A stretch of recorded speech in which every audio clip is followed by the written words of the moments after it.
হ্যাঁ, আপনার নাম? আমার নাম হাওয়া। হাওয়া। বয়স কত এখন? 38। 38 বছর বয়স। জি। কি করছেন আপনি? পেশায় কি? গৃহিণী? না, এখন আমি গৃহিণী না, বাট আমি এই ছোটখাটো একটা টেইলার্স, দর্জি। ছোটখাটো একটা দর্জি, গ্রামে একটা দর্জি এখন। আচ্ছা আচ্ছা, ওকে, ঠিক আছে। আপনি বলুন, আমরা শুনবো আপনার সিক্রেটসগুলো কি, ছোটবেলা থেকে বলুন। আমার বয়স মানে 88 থেকে আমার মনে আছে, একটু একটু মনে আছে। তখন আমাদের তো নদী ভাঙা দেশ, গ্রাম, ঠিক আছে, মাদারীপুরটা পদ্মার সাথে আমাদের বাড়ি। তখন আমরা মানে গ্রাম নদী ভাঙার 1 বছর আগেই, 2 বছর 1-1.5 বছর আগে আমরা ঢাকাতে আইসা পড়ি। আমরা 3 ভাই বোন, আমার মা বাবা নিয়ে 5 জন ফ্যামিলি। তো আইসা পড়ি ঢাকা 88 দিকে আসি। তো আসার পরে আমরা শান্তিবাগ একটা এলাকায় উঠি, সেখানে কিছুদিন থাকি। তারপরে শাহজাহানপুর একটা বাসায় থাকি। তো আমার আব্বার এক সময় আমরা হবার পরেই বোধ হয় একজন মানে মিনিস্টারের সাথে ওনার যোগাযোগ ছিল, ঠিক আছে। উনি মিনিস্টার ছিল, ওনার নাম ছিল এম এ কোরবান আলী। তো ওইখানে মানে ওই বাসায় আমরা উঠি, যে ভ্যালি রোড 23 নম্বর বাড়িটা, খালেদা জিয়া যাইসা পরে বাসভবন করছে, ঠিক আছে। ওই বাড়িতে উঠি, ওঠার পরে তখন আমি ছোট খেলাধুলা করি, হাঁটাহাঁটি করি। ওই বাড়িটা 8 বিঘা জমিনের বাড়িটা, ওখানে আমি 3 ভাই বোনে আমরা বড়ই করি, থাকি ঠিক 1-1.5 বছর থাকি। ওখানে আমাদের আর লেখাপড়া হয় না, কারণ ওখানে যে স্টাফ আছে, সরকারি স্টাফ আছে, তাদের ছেলেমেয়েরা শান্তিবাগ না শান্তিনগর ওই এলাকায় একটা স্কুলে পড়ে। আর আমার বাবা তেমন একটা মানে কাজকর্ম করতেন না, একটু অলস টাইপের ছিলেন, খুবই অলস টাইপের ছিলেন। তো কাজকর্ম করতেন না। তখন আমার মা বলল যে এখানে থাকলে তো আমার ছেলে মেয়ের লেখাপড়া হইব না। যাই হোক, তারপরে মা আব্বার সাথে তর্কাতর্কি করে যে তোমার কোনো কাজকর্ম নাই, তুমি সারাক্ষণ আজে বাজে মেয়েদের সাথে হাঁটোই করো, আড্ডা ফাড্ডা মারো। কে বলতো এটা? এটা আমার মা বলতেন আমার বাবাকে। আচ্ছা। যে বন্দিখানে থাকবো না, আমার ছেলে মেয়েকে লেখাপড়া করাইতে হইব। তো এই কথা বলার পরে তখন ওই বাড়িটা ছাইরা মানে আয়সা পড়লো। আচ্ছা। আয়সা পরে মালিবাগে একটা বাসায় উঠলো না, ওই বাসাটা ছিল আপনার সিপাহীবাগ, ঠিক আছে। ওইখানে উঠলো, কারণ গ্রামের ভাড়া বেশি, কাজকর্ম করে না, একটা গ্রাম্য পরিবেশ। বাবা এমনিতে কি করতো? রিক্সা চালাইতো। হ্যাঁ, রিক্সা চালাইতো। আচ্ছা। তো গ্রাম্য পরিবেশ, ওইখানে ভাড়া কম। তো ওখানে সিপাহীবাগ একটা প্রাইমারি স্কুলে তখন আমি ঘরে বসে আদর্শ লিপি পড়ি। আমার 2টা ভাই একই বাড়ি ছোট। তারপর ওইখানে ক্লাস 1-এ ভর্তি করা হয়, কিছুদিন পড়ি। পরে আমাদের বাসাগুলাই ছাড়া হইতো বেশি, কারণ আত্মীয়তার কারণে মানে এত লোক আসতো আমাদের বাসা, বাড়িওয়ালারা কমপ্লেন করতো শুধু। আচ্ছা। তো ওইখান থেকে আবার মানে আবার ঘর ছেড়ে সেই সরকারি বাসায় আবার চলে যায়। ওখানে আবার পরে মা আবার করে 1 বছর, তখন 89 সালে জাতীয় পার্টির প্রেসিডেন্ট, তখন উনি পদত্যাগ করে। তো ওখানে এর আগে পদত্যাগ করার আগে আমার ওই দাদাভাই মারা যায়, ঠিক আছে। দাদাভাই মারা যাওয়ার পরে আমাদের বাড়িটা ছাড়তে হয়, সবারই ছাড়তে হয়। তারপরে আমরা আইসা মালিবাগ উঠি, মালিবাগ চর্দিপাড়া আবুল হোটেলের পিছে উঠি। তো আমার স্কুলে ভর্তি হয় না, মানে ভর্তি করে না, আমি এইভাবে ঘুরি খেলি। তখন আমি একা একা ভাবি যে আমার তো পড়ালেখা শিখতে হবে, কিছু করতে হবে, কারণ আমার বাবা, আমি যদি অন্ধ থেকে যাই, আমার ইচ্ছা হয় পড়ালেখা করার জন্য, যে আমি পড়ালেখা করব। তো মার কোনো চাহিদা থাকে না, আবার কিছু বলে না পড়ালেখার বিষয়ে। তখন চর্দিপাড়া নূর মসজিদ আছে, ওখানে আমি সকালবেলা আমার মা আমার আরবি পড়তে পাঠায়। আচ্ছা। আরবি পড়তে পাঠায়, তো আরবি ওখানে গিয়ে পড়ি, মেয়েদের সাথে পড়তেছি, সবাই ভালো দাদা হুজুর পড়া দেয়। তো পড়তেছি এর ভিতরে আমার যে মানে বড় 13-14 বছর 3টা মেয়ে বসে বলতেছে আজকে আমাদের ছুটি, তাড়াতাড়ি লাগবো, আমাদের স্কুলে যেতে হবে। তখন দাদা হুজুরে বললো যে হুজুর দাদা আজকে আমাদের ছুটি দিবেন, তাড়াতাড়ি আমাদের স্কুলে একটা প্রোগ্রাম আছে, তো আমাদের ওখানে যেতে হইব, কাজ আছে স্কুলে। তখন আমি চলে যাওয়ার পরের দিন আমি বলি কি, আপা তো আপনারা কোন স্কুলে পড়েন, আমার ভর্তি করবেন? পরে বলে যে তুমি ভর্তি হইবা? বললাম যে হ্যাঁ আমি ভর্তি হব। কয় ঠিক আছে, নিয়ে যাব। তো ওই নয়টলা স্কুল ইউসিইপি, ঠিক আছে, ওই স্কুল আমাকে নিয়ে যাওয়ার পরে ম্যাডামের সাথে কথা বলাই দেয়। পরে ম্যাডাম বললো শুধু তুমি ছবি নিয়ে এসো, আর কিছু লাগবে না। আমি বললাম যে আমার কাছে টাকা নেই, আমি টাকা দিব কই থেকে, আমার বাবা গরিব, আমি টাকা দিতে পারবো না। পরে বলে যে টাকা লাগবে না, শুধু হাফ ছবি নিয়ে এসো। তারপরে হাফ ছবি নিয়ে যাওয়ার পরে উনরা আমাকে ব্ল্যাকবোর্ডে সরু সরা ক খ লেখা দেখায়, মানে পরে ওয়ার্ডগুলো পড়তে পড়তে দিলে পরে আমি এগুলো পড়ি, পরে বললো যে তুমি কিসে ভর্তি হবা, 1-এ না 2-তে? তখন আমি বললাম যে না, আমি 1 পড়ছি ম্যাডাম, আমি 1 পড়ছি, আমি 2-তে ভর্তি হব। তখন আমাকে 2-তে ভর্তি করা হয়। আচ্ছা, ওই স্কুলটায় 2বার মানে বছরে 2টা ক্লাস হতো। তারপর আমি জুন মাসে যেমন ভর্তি হই, জুন মাসের শেষে জুলাইয়ের প্রথমে বই দেয় আমাকে হাতে। তো জুলাইতে আমি 2-তে মানে ওইখানে, ঠিক আছে। তো এইভাবে আমি তখন ভর্তি হই, আমার মনে হয় 91 দিকে, আচ্ছা, 91 দিকে ভর্তি হই। তো 91 মানে 2, 3, 4, 5, 6, 7, ঠিক আছে, এভাবে যাই হোক। তো ভর্তি হওয়ার পরে আমাদের মানে ভালোই লেখাপড়া চলতে থাকে। আমার 2টা ভাইরা বড়, আমার 2টা ভাইকে আমি স্কুলে ভর্তি করি, বাসায় পড়ার ফাঁকে ফাঁকে আমার আম্মা এর ফাঁকে চাকরি নেয়, সুইটার ফ্যাক্টরিতে ড্রাগনে চাকরি নেয়, ঠিক আছে, আচ্ছা। চাকরি নেয়। তো আমাদের গ্রামের বাড়ি থেকে খুবই গরিব একটা ফ্যামিলি, একটা মেয়ে আসে, ওর 8টা বোন, খুব গরিব ফ্যামিলি। তো ও আসলে আমাদের সাথে থাকে, যাক আমরা 2 বোনের মতো থাকি। তো এখন দেখা যায় কি, আমার আম্মা আমার চেয়ে ওরে বেশি আদর করে, প্রচন্ড আদর করে ওরে। তো আপনার ছোট বোনকে? হ্যাঁ, আমার ছোট বোনকে, ঠিক আছে, ও আমাদের গ্রাম থেকে আসে। তো ও বোনটাকে খুব আদর করে, ওরে খুবই আদর করে। তো একটা ঈদে খুব আমি কান্না পাই, আমার কান্না করি যে বাড়িওয়ালার 2টা মেয়ে থাকে, শাহনাজ আপু আর মনি আপু, আমাদের বাড়িতে যশোর। তো ঈদের দিন আমার মা আমাকে গোসল করায় না, আমার মা যেন কেমন আমার অবহেলা করে, মানে এই জিনিসটা আমার খুব কষ্ট দেয়। তো ওই শাহনাজ আপ্পাকে আমার বলে যে তুই গোসল করে কাপড় পরে আস, আর পরে শাহনাজ আপ্পারে নিজে হাতে গোসল করে দেয়। তখন আমি চায়া দেখি, মানে আমার অনেক খারাপ লাগে। তো এর ভিতরে করে কি, যখন আমি ক্লাস 5-এ উঠছি, তখন বাস আমার আব্বা আমাদের ফালাইয়া চলে যায়। হঠাৎ করে, মানে হ্যাঁ কাজকর্ম ভালো লাগে না, হ্যাঁ কাজ করতে পারবে না, আমাদের করতে পারবে না। হঠাৎ একদিন সকালবেলা চলে যায়, বাড়িতে যায়। ওনার দেশের দিকে টান থাকে, মানে উনি জাল পাতবো, মাছ ধরবো, ঠিক আছে, এটাই থাকে ওনার। ছেলে মেয়ের লেখাপড়ার প্রতি উনি নাই, সংসারের দায়িত্ব কর্তব্য থেকে ওরকম নাই। তো পরে চলে যায়। পরে এখন তো আমাদের ঘর ভাড়া বেশি, তো কিভাবে আমার আম্মার তো চলতেছে না, হইতেছে না। পরে আমার মা বলে যে এখন আমি কি করব। তখন আমি বললাম যে ঠিক আছে, আর পড়ালেখার দরকার নাই। তখন কিন্তু মানে গার্মেন্টসের শ্রমিকগুলো খুবই ছোট ছিল, ছোট ছেলে মেয়েদের নেওয়া হইতো। তখন আমি গার্মেন্টসে ভর্তি হই, হাজিপাড়া গার্মেন্টসে ভর্তি হই, জিন্স গার্মেন্টসে। তো ওখানে ভর্তি হইলে এটা আপনি বছর কত, তখন বয়স কত? আমার 13 হবে। তো তারপরে ঠিক পুরো 1-1.5 মাস ডিউটি করি, একটা বেতন পাই। তারপরে 1.5 মাস সময়, তো আমাদের তো এটা ছিন্নমূল স্কুল মনে হয়, গরিব স্কুল, তো ছিন্নমূল স্কুল।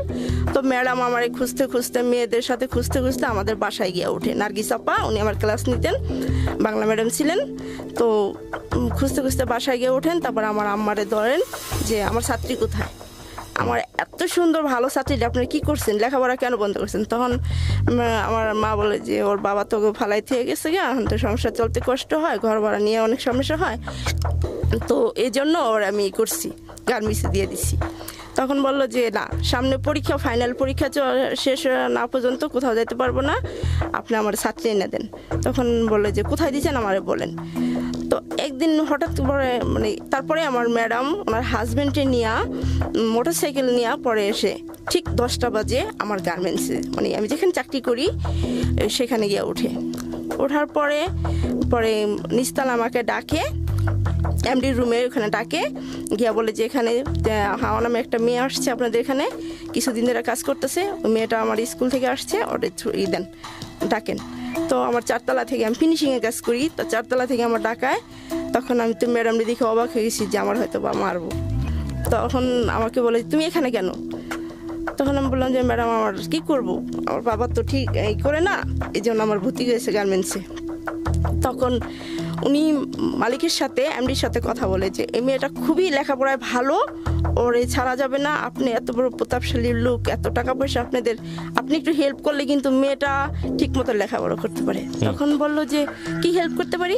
যে দেখেন আপনাদের তো অনেক মানে বুঝাই ঠুজাই বলে যে ওর যদি একটু খরচ আপনারা এখান থেকে হেল্প করতেন তাহলে হতো। তো ওই ভদ্রলোক মানে মালিক খুবই ভালো ছিলেন। পরে আমার ঠিক আছে আপনি ওরে নিয়ে যান। পরে আমার বললো যে মা তুমি চলে যাও, তোমার প্রত্যেক মাসে 10 তারিখে আমি বেতন দিলে তুমি এসে নিয়ে যাও, টাকা নিয়ে যাও, তোমার আর করতে হবে না। তখন আমি ক্লাস আইসা, যেমন আমার কালকে পরীক্ষা, আজকে আমি আসিয়া পড়ি, পরে 5-এ ভালো রেজাল্ট করি, রেজাল্ট করার পরে বাস তখন আমার মাসে মাসে ওখান থেকে টাকা আসে, টাকা দেয়। পরে 6 পাস করি, 6-এও ভালোই করি। তারপরে যখন 7-এ উঠি তখন আপা সবাই স্কুলে বলে, তো আমার তো আবার স্যার ছিল না, কোনো স্যার ছিল না, আমি ঘরে বসেই যা পড়তাম আর স্কুলে যেটা শিখাই দিত ওইটাই। তখন 7-এ উঠে পড়ার পরে তখন আমার একটা আপা ম্যাডাম ছিলেন, বললো কি এখন নার্গিস আপা ক্লাস নেন উপরে, এখন অন্য আপা ইংলিশ ম্যাডাম বললো যে উঠে দাঁড়াও। তো উঠে দাঁড়াইছি, বললো যে তুমি কি চাও না ভালো পড়তে? আমি কি অবশ্যই। তাহলে আমার কথা শোনো, তুমি আজ থেকে ভালো করে ক্লাস করবা, ঠিক আছে, আর ভালো করে পড়বা, তোমার ভালো রেজাল্ট হতে হবে। তখন আমি বললাম যে ঠিক আছে। তো আমার পাশে যে বান্ধবী ক্লাসমেট সবসময় ওর সাথে আমি চলতাম, আমার রুল 3-এর উপরে হইতো না, মানে 3-এর নিচে, মানে 3 থেকে আমার কেউ সরাইতে পারতো না। 1 আর 2 ওরা প্রাইভেট পড়তো, নার্গিস আর আসমা ওরা দুজনে পড়তো, প্রাইভেট পড়তো। তো আমার তো প্রাইভেট ছিল না, আমার তো মানে কপাল খারাপ। যাই হোক, তারপরে 7-এ পরীক্ষা দিলাম, দেওয়ার পরে ভালো রেজাল্ট করলাম। এখন ক্লাসে ছাত্রী ছিলাম 30 জনের ভিতরে। এখন আপা বলে যে বাছাই করা হবে, যারা ভালো রেজাল্ট করবে তাদেরকে টেকনিক্যাল স্কুলে পাঠাতে হবে। ভালো রেজাল্ট করলাম, লম্বাও বেড়ে গেছি, বয়স অনুযায়ী অনেক লম্বা হয়ে গেছি। তখন আপা বললো কি যে তোর তো কপাল খারাপ, তুই কি নিবি বেসা? তো টেকনিক্যালে আছে যে যারা ভালো রেজাল্ট করে তাদের মানে কম্পিউটার শেখানো হয়, তারপরে ইলেকট্রনিক শেখানো হয়, টিভি সারে টিভি বানায় এগুলা, ঠিক আছে। তো আসমা ওরা চান্স পেয়ে গেল টিভিতে, মানে এখন ওরা সোনিতে কাজ করতেছে, কেউ ন্যাশনালে কাজ করতেছে। তো আমাকে বললো যে তুই কী করবি? আমি বললাম যে ম্যাডাম আমি কি করব? আমি আমাকে মারে জিজ্ঞেস করিনি। তো বাসায় আসলাম, মারে বললাম যে মা কী করবো, ওখানে 2 বছর কোর্স থাকতে হইব, আমার পড়াইতে হইব, প্রাইভেট পড়াইতে হইব। তখন বললো যে না, আমার পক্ষে সম্ভব নয়, তো দেখতেই আসছ, তো আমি কী করবো? তো বললো যে কর, তুই টেলারিং শিখ, টেলারিংটা নেই। তখন আমারে নিল, তো 6 মাস টেলারিং। তো আমারে বললো যে লিঙ্কিং শিখবা, এই সোয়েটার। আমি কি না, আমি সোয়েটার শিখবো না। তখন আমি বললাম যে আমি টেলার্স হব। টেলারিং শিখলাম, আর 6 মাস টেলারিং, আর 6 মাস হলো গার্মেন্টস শ্রমিক। তখন ভালো চান্স পেলাম, ওখানে গেলাম। যাওয়ার পরে বাস এখানে যেমন আমাদের স্টাফ স্কুলের বাস আছে মিরপুর 2 নম্বর, ঠিক আছে, টেকনিক্যাল স্কুল। তো আমাদের স্কুল বাস আছে, যেমন আমরা তখন মগবাজার এলাকায় থাকি, নয়টলা স্কুলের সাথেই থাকি। তখন আমার গিয়ে দাঁড়াতে হয় স্কুলের বাসের জন্য, মগবাজার স্ট্যান্ডে দাঁড়াইতে হয়, ঠিক আছে, ওখানে গিয়ে দাঁড়াইতে হয়। তো সকালবেলা মানে তখন আমার জিজ্ঞেস করলো কোন সকালে ক্লাস নিবা না দুপুরে নিবা? তখন আমি বললাম যে না, আমার তো ভাই 2টা ছোট ছোট পড়াইতে হয়, তারপরে আবার ঘরে টুকটাক করতে হয়, মা যেহেতু কাজকর্ম করে। তখন আমি বললাম যে না, আমি বিকালে শিফটে নিব। তখন বিকালে চান্স পেলাম, পরে বিকালে শিফটে নিলাম। তো আমার 11টা বাজে গিয়ে দাঁড়াইতে হয় বাসের জন্য, ওখানে দাঁড়াই। তারপরে ওইখান থেকে বাস আইসা নিয়ে, মানে পুরাটা শহরেই তখন থেকে চিনা হয়ে যায় যে কিভাবে যায়। তো 1 বছর ক্লাস করার পরে ওখানে পরীক্ষা হয়, ওখানে কাজের উপরে পরীক্ষা হয়। তো ওখানেও পাশ করি। তখন বলে যে মেয়েরা, তোমাদের জন্য একটা সুবর্ণ সুযোগ আসছে, তোমরা যদি ভালো একটা মালিক আসছে, তোমরা যদি চাও নরসিংদীতে 2500 থানায় ওখানে একটা মালিক তোমাদের কন্ট্রাক্টে নিবে, আমাদের এখানে যোগাযোগ করছে, তোমরা ওখানে গিয়ে কাজ করতে পারো। তখন আমি বললাম যে ঘরে বসে থাকবো কেন, আর ঠিক আছে আমি ওখানে যাব। তো গেলাম, আমি যেমন রাজি করাই অন্যজনের আম্মারে, আবার অন্যজন আমার আরেকটা বান্ধবী রাজি করে আমার আম্মারে, অবিবাহিত মেয়ে, এইভাবে মা বাবাই ছাড়তে চায় না। তারপরে সেখানে গিয়ে দেখি কি না, মানে খুবই খারাপ পরিবেশ, ভালো না। তখন আমরা বললাম যে স্কুলে আবার করলাম, রিটার্ন বাই করলাম যে না। তো এর কি হয়েছে, আমাদের যে টেকনিক্যাল হেড স্যার ছিলেন, ওনারে ওই মালিকে পাঠাইছে, বেশি বেতনের কথা বলছিল, উনি আমাদের নিয়ে গেছে, ওনার ওইখানে চাকরি হয়েছিল, জিএম না পিএম পদে যেন চাকরি হয়েছিল। তখন দেখলো যে না, মালিকের সাথে ওনার কন্ট্যাক্ট মানে মিললো না হয়তো বা। তখন স্যারে বললো যে আমাদের নিয়ে আবার আইসা পড়ার পরে তখন আর ঘরে বসে কী করবো, তখন বাসায় বসেই থাকি বেশিরভাগ। তখন মা বলে যে এভাবে হয়নি, তুই কিছু একটা কর। তো আমি যে টেলারিং শিখছি, ওই টেলারিং আমার কিছুই হয় না, আমি এই কাজটার কাজই মনে করি না, কিছুই শেখা হয় নাই। তখন বাস, তো আমার এক চাচাতো ভাই, আমার চাচাতো ভাই থাকে আমাদের বাসায়, তো ওনার সাথে আমার মানে উনি আমার খুব পছন্দ করতো, খুবই পছন্দ করতো। তো প্রপোজ করার পরে তখন আমি বললাম যে না, এটা হয় না। তারপরে যাক একটু একটু করে হয়ে গেল, দুজনের ভিতরে একটা আন্ডারস্ট্যান্ডিং হয়ে গেল, মানে হয়ে যাওয়ার পরে তখন আমরা দুজনে শপথ করলাম। ঠিক আছে, শপথ করার পরে মানে চলতেছে, কেউ জানে না, এভাবে চলতে থাকে। 4-5 মাস হয়ে যায়, কিন্তু ছেলেটা এতই ভালো, কখনোই খারাপ নজরে দেখেন নাই। ও আমার আপনি বলতো, আমি ওর আপনি বলতাম। একটা কথা কি ভাইয়া জানেন, রহস্যময়, যে ওর সাথে আমি কোথাও কোনোদিন যাই নাই, ওর সাথে আমি কোনোদিনও কোথাও কোনো সিনেমা ছবি মানে গল্প কোথাও কোনোদিন যাই নাই। আমার প্রেমের বয়সে, ওর সাথে প্রেম করার বয়সে আমি মাত্র ওর 4 টাকা খাইছি একদিন, শুধু আমার 4টা পুড়িয়ে না খাওয়াইছে, এটা আমার পুরো মনে আছে। ওকে, হ্যাঁ, ও আমার খুবই করতো। তো আমাদের কথা হইতো যে ও চিঠি লেখা আমার টেবিলে রেখা যেত, আমি পড়তাম, আবার আমি লেখা রেখা যেতাম, ও আবার নিয়ে পড়তো, এটাই ছিল। তারপরে এভাবে আমার আব্বার মামাতো ভাই একটা বন্ধু অনেক আগে থেকে আসা যাওয়া করে, ওনার নাম ছিল কবির। তো কবির আমার ভাইয়ের অনুষ্ঠান মুসলমানি করাইছি, মানে সুন্নতে খাতনা করাইছি। তো এখন ছোটোখাটো একটা অনুষ্ঠান করবো, একটা অনুষ্ঠান ঘরের ভিতরে চলতেছে। তো অনুষ্ঠানের ভিতর না, এদিক দা মা বলতেছে যে এখন তো বড় হয়ে গেছে, এদিক দা ওর সাথে মা বুঝতে পারতেছে, ধরা পড়ে গেছি আমি। তো বলতেছে যে এইভাবে এই করলে তো মানুষ খারাপ করবো, ওর জন্য ছেলে দেখো। সবারে বললো যে ওরে বিয়ে দিব, ওর জন্য ছেলে দেখো। তো আমার আবার অনেক আছে, কাজিনস আছে, মানে এর খালতো ভাই, মামাতো ভাই, সবাই আমাদের বাসায় আনাগোনা। তো আমরা ফ্যামিলিতে শুধু আমরাই ছিলাম, আর সবাই আমাদের বাসায় আসতো। আপনারা কয় ভাই বোন ছিলেন? আমরা 3 ভাই বোন। 3 ভাই বোনের মধ্যে আপনার ভাইটা সবচেয়ে ছোট? হ্যাঁ, আমি বড়, আমার 2টা ভাই ছোট। ওকে। হ্যাঁ, ঠিক আছে, দুজন মাদ্রাসায় পড়ছে। সবার আনাগোনা ছিল, হ্যাঁ বলেন তারপর। তো মা বললো যে তুমি সবাই ওর জন্য জামাই দেখো, ভালো জামাই দেখো, ওর বিয়েটা দিও। তখন ওই কবিরও আসতো যাইতো, আমার ওই আব্বার মামাতো ভাইয়ের সাথে আসতো যাইতো, গল্প বলতো। আমরা চাচা বলতাম, চাচার বন্ধু তো চাচাই হয়। তো চাচি বলতাম। আমার আবার ফাঁকে ফুঁকে একটু মানে আগে পড়াতো, আসতো অনেক আগে থেকেই আসতে যাওয়া করতো, 2-3 বছর হয়ে গেছে আসা যাওয়া করতো। তো আমার একটু মাঝে মাঝে একটু পড়াঠরা স্কুলে যখন ছিলাম পড়াঠরা করে দিত। তো উনি এই কথা শোনার পরে বললো যে আমি হাওয়াকে বিয়ে করব। আপনারা ভেবে দেখেন, আমার বাড়িঘর দেখে আসেন, আমি হাওয়াকে বিয়ে করব। তখন আমার ভাইয়ের মুসলমানি অনুষ্ঠান শেষ হয়ে গেল। যাওয়ার অনুষ্ঠানের পরের দিন আমার স্কুল কাপড় চোপড় বানাবো কিছু তখন আমি পড়তেছি। তো স্কুলের ড্রেস বানাবো, তখন আমি স্কুলে মিরপুরে। পরে আমার স্কুল ড্রেস বানাতে হবে, মার সায়া ব্লাউজ, আমার দাদুর সায়া ব্লাউজ, এগুলো বানাতে হবে। তো আমার এক দূর সম্পর্কের ফুপু আবার এই অনুষ্ঠানে বেড়াইতে আসে। তো ফুপু থেকে যায় কিছুদিন। তো ফুপু নিয়ে পরে আমি সন্ধ্যার সময় স্কুল থেকে আসতে 5টা বেজে যায়, 5:30। খাওয়ার পরে তো আমি বলি যে ফুপু চলেন ওই দর্জির দোকানে যাই, আমবাগান দর্জির দোকানে যাই, কাপড়গুলো বানাইতে দিয়ে আসি। ফুপু বলতেছে তুই কি জানোস তোর বিয়ে ঠিক হয়েছে? মানে তখন বললো যে হ্যাঁ তোর বিয়ে ঠিক হয়েছে। আমি কি কোথায়, কোন দেশে? তখন বললো যে আছে, তুই তারা চিনোস? তখন আমি বললাম যে আমি তাকে চিনি। ফুপু বলেন না কে? তুই তারা অনেক চিনোস, বলা যাবে না? পরে আমি বললাম যে বলতেই হবে। তো এর ভিতর ফুপু যখন বললো যে কবিরের সাথে, তখন আমি বললাম যে কবিরের সাথে, মানে আমি জানি কেমন হয়ে গেলাম, মনে হলো যে আমার আকাশটা ভেঙে মাথায় পড়লো। যে আমি বললাম যে এটা কি করে সম্ভব? আমি তো ওনার চাচার চোখে দেখি, চাচার মতনই করি। যাক, তখন আমি শুধু আমার মনে আছে যে কাপড়গুলো দিয়ে দর্জিরে দিয়েই এসে পড়ছি। আইসা ঘরের ভিতরে ঢুকতেই দেখি, তখন আমার 3 রুমের বাসা। তখন ঘরের ভিতরে ঢুকতেই দেখি কি সে আমাদের বিছনা, মার বিছনায় শুয়ে পড়ছে। তো আমার বিছনা আমার রুমটা পাকঘরের সাথে ভিতরে, তো শুয়ে পড়ছে। তখন আমি তখন বুঝতেই তো পারতেছেন ভাইয়া যে আমার কেমন লাগতেছে, মানে আনিজি ফিল করতেছি। তখন আমি আমার রুমে চলে গেছি। তো ও জানতো না যে আমি জানে ফেলাইছি। তখন আমার বলতেছে কি ব্যাপার, পড়তে বসবা না? আমাকে কি না পড়বো না? তা আমাকে ঠিক আছে। তো আমার ওই ফুপু বললো যে কবির বিষয়টা তো জানাজানি হয়েছে, তুমি ওরে করো না, ওর সামনে যেও না।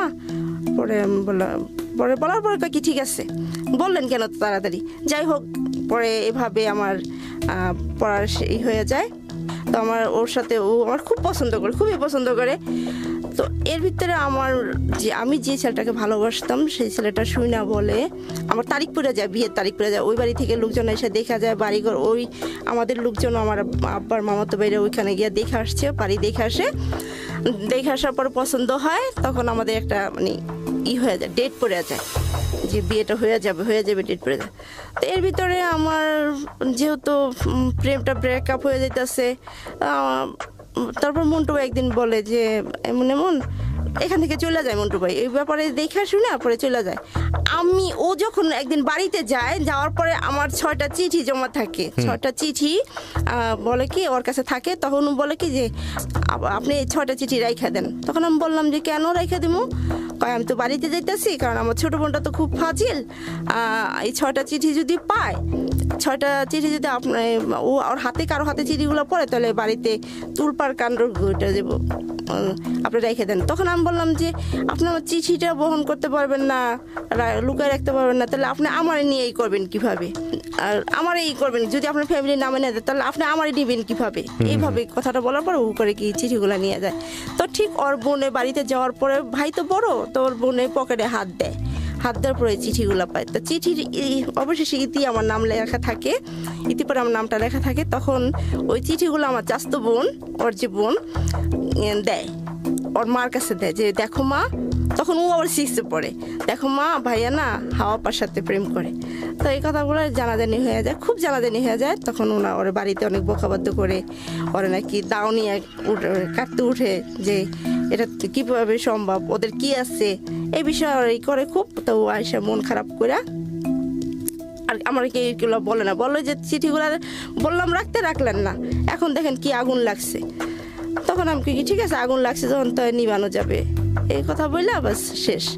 তো এর ভিতরেই কিছুদিন পরেই দেখতেছে যে না, তারপরেও থামতেছে না, চলে যেতেছে। এর ভিতরে আমার ওই চাচা আসে, চাচা আইসা বলে আমার বাবারে, আমার মারে বলে যে তোর এই মেয়ে বিয়ে দিবি, তোর মেয়ে কি আমার ছেলের জন্য রেখে দিছস? হ্যাঁ, তোরা কি মানে এই অনেক কথা হয় আমাদের আব্বা আর চাচার ভিতরে পড়ে যে যত খরচ আছে আমি দিব, তোর মেয়ে বিয়ে দে। তখন আমার আব্বা বলে যে মেয়েটা যখন আমার, তা বিয়েটা আমি দিতে পারবো, খরচ আমি করতে পারবো। এই বলার পরে বাস, তখন মা আমাকে অনেক মারে।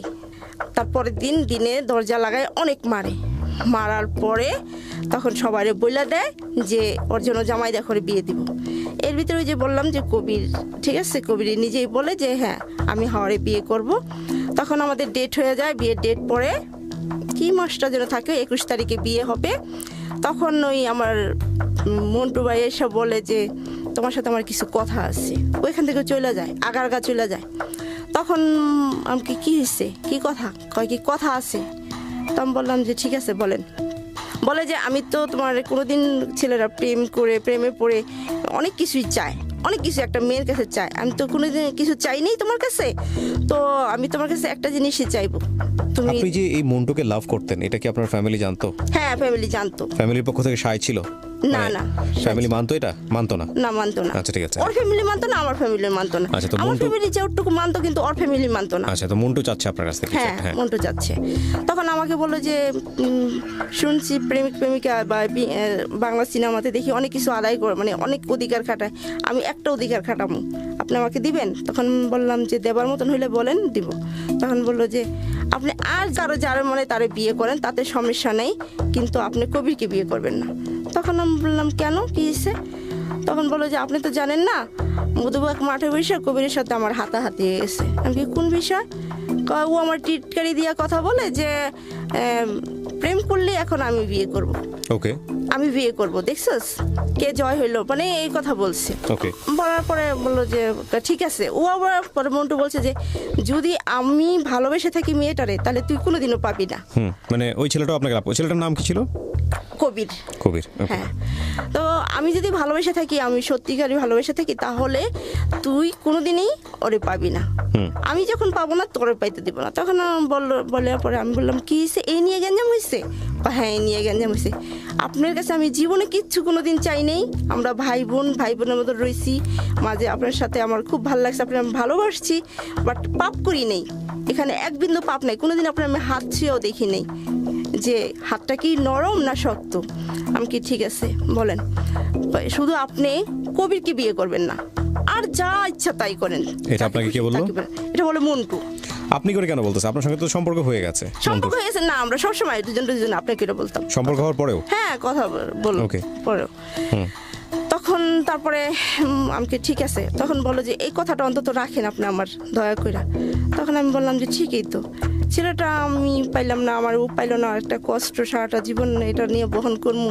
তারপর আর আমি এমনি ইচ্ছুক না কবিরকে বিয়ে করার জন্য, আমি এমনি ইচ্ছুক না, আমার ভালো লাগে না। যেহেতু আমি তাকে চাচা বলতাম, অনেক সময় অনেক কথা চাচা বাস্তির মতন বলতাম, যে তার সাথে আমি কিভাবে সংসার করব, এটা সম্ভব না।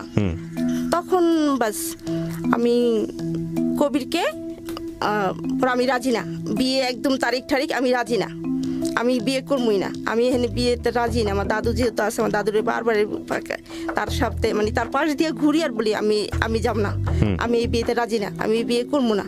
ফ্যামিলিগতভাবে কি চাচ্ছিল যে কবিরের সঙ্গে বিয়ে হয়ে যাক? হ্যাঁ, ফ্যামিলিগত দুটো ফ্যামিলি ছিল, চাইছিল। তখন দাদু বলল যে কেন, মানে বারবারে বুঝি না। তো কবিরও আমাদের ঘরে বেশি আসে যায়, দেখা যায় যে আমারে খুবই করে লাইক করে, দেখা যায় আমি যে জিনিস খাইতে চাই না আমার জন্য সেই জিনিস নিয়ে আসে, আমি কি খাইলে ভাল লাগবো, আমার কি করতে ভাল লাগবো আমার, ঠিক আছে, এরকম সারাক্ষণ আমার পিছে লাগিয়ে থাকার পরে যে ভাই এত আমরা ভালোবাসে, দেখা যায় যে আমি 13-14 বছরে একটা মেয়ে, 14-15 বছর একটা মেয়ে, আমি কি একটা ডিম চুলে খাইতে পারি না? খাইতে পারি। কিন্তু সে আমাকে বলে যে হাতের ভিতরে চোখলা ঢুকে পরে কাইটা দেবো, আমি সিলে দিয়ে দাও। মানে মন্টু? হ্যাঁ, না কবির আপনাকে যে কোনোভাবে কনভিন্স করার চেষ্টা করতেছে। হ্যাঁ, সেটাই। তখন মা বলল যে মানে আমার এত মানে খুব কেয়ার করার পরে তখন মা আমি তো কথা শুনি না। আমি এক পর্যায়ে ওর একদিন পা ধরে বলি যে আপনাকে আমি বিয়ে করবো না, প্লিজ আপনি এখান থেকে ই করেন, আমার বাঁচান। আপনি বলবেন যে আমি হাওয়ারে বিয়ে করবো না, নাহলে আমার মেরে ফেলাইবো। আমার মা খুবই জিদি, খুবই রাগী। আমার মা যখন রাগ ওঠে তখন কি বলবো সেটা থাকে না, সেন্স থাকে না। তখন কবির ভাই বললো না, আমি তোমার এই পথ থেকে সরতে পারবো না, তাহলে আমার মুখ আমি মরে যাম, মানে আমার মরা মুখ দেখবা। তখন আমি বললাম যে আপনি সরবেন না, তাহলে আমারই সরতে হবে, আমি সরে যেতেছি। স্বাগত আরও একবার, শুনছেন জীবন গল্প। হাওয়া রয়েছেন আজকে এখানে। হাওয়ার জীবনের সিক্রেটস। সে আসলে প্রান্তিক পর্যায়ের ইকোনমিক স্ট্যান্ডার্ডের একজন মানুষ, এবং সেখান থেকে তার যে বলা, তার যে বোঝা, সেভাবেই আমরা বলা এবং বোঝার চেষ্টা করছি। কারণ এই অনুষ্ঠানগুলোর লিসনার্সরা অনেক বেশি ওয়াইড রেঞ্জের, একেবারে সমাজের নিচুতলা থেকে শুরু করে বিদেশে high class, social high class maintain করেন, এরকম অনেক মানুষ এই অনুষ্ঠানগুলো শোনেন, এবং সব ধরনের মানুষরাই যেহেতু এখানে আসেন, সুতরাং হাওয়াও এখানে মোস্ট ওয়েলকাম। তো হাওয়া, যেখানটা আমরা ছিলাম, বলুন তারপর। তো আমি রাগ করে আমার বান্ধবীর বাসায় চলে যাই। ওকে।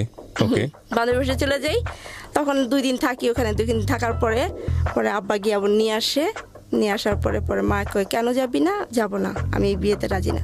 পরে মা আমার দরজা জানলা বন্ধ করে বড়ি হাতে নিচ্ছে যে মেরে ফেলাইবো, কেন রাজি না। পরে আমার দাদু ছিল, আমার দাদু পরে আমার বাঁচাইছে কি করছে যে দাদু কান্না করে গেছে যে যেখানে ও রাজি না সেখানে দিয়ে লাভ কি, যদি পরে একটা দুর্ঘটনা ঘটে গেল, বিয়ের পরে দরকার নেই, বাদ দাও।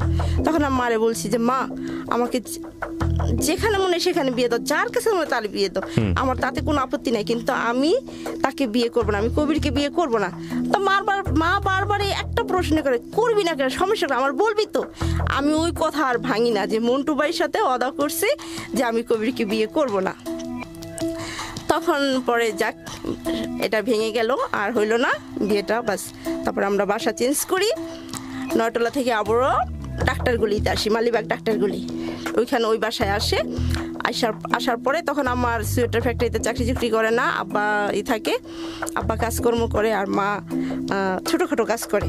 ঠিক আছে, ছোটোখাটো একটা কাজ করে, মানে পাশেই একটা ফ্ল্যাটে কিছু স্টুডেন্ট, ভার্সিটি স্টুডেন্টরা থাকে, তখন ওইখানে রান্না করে।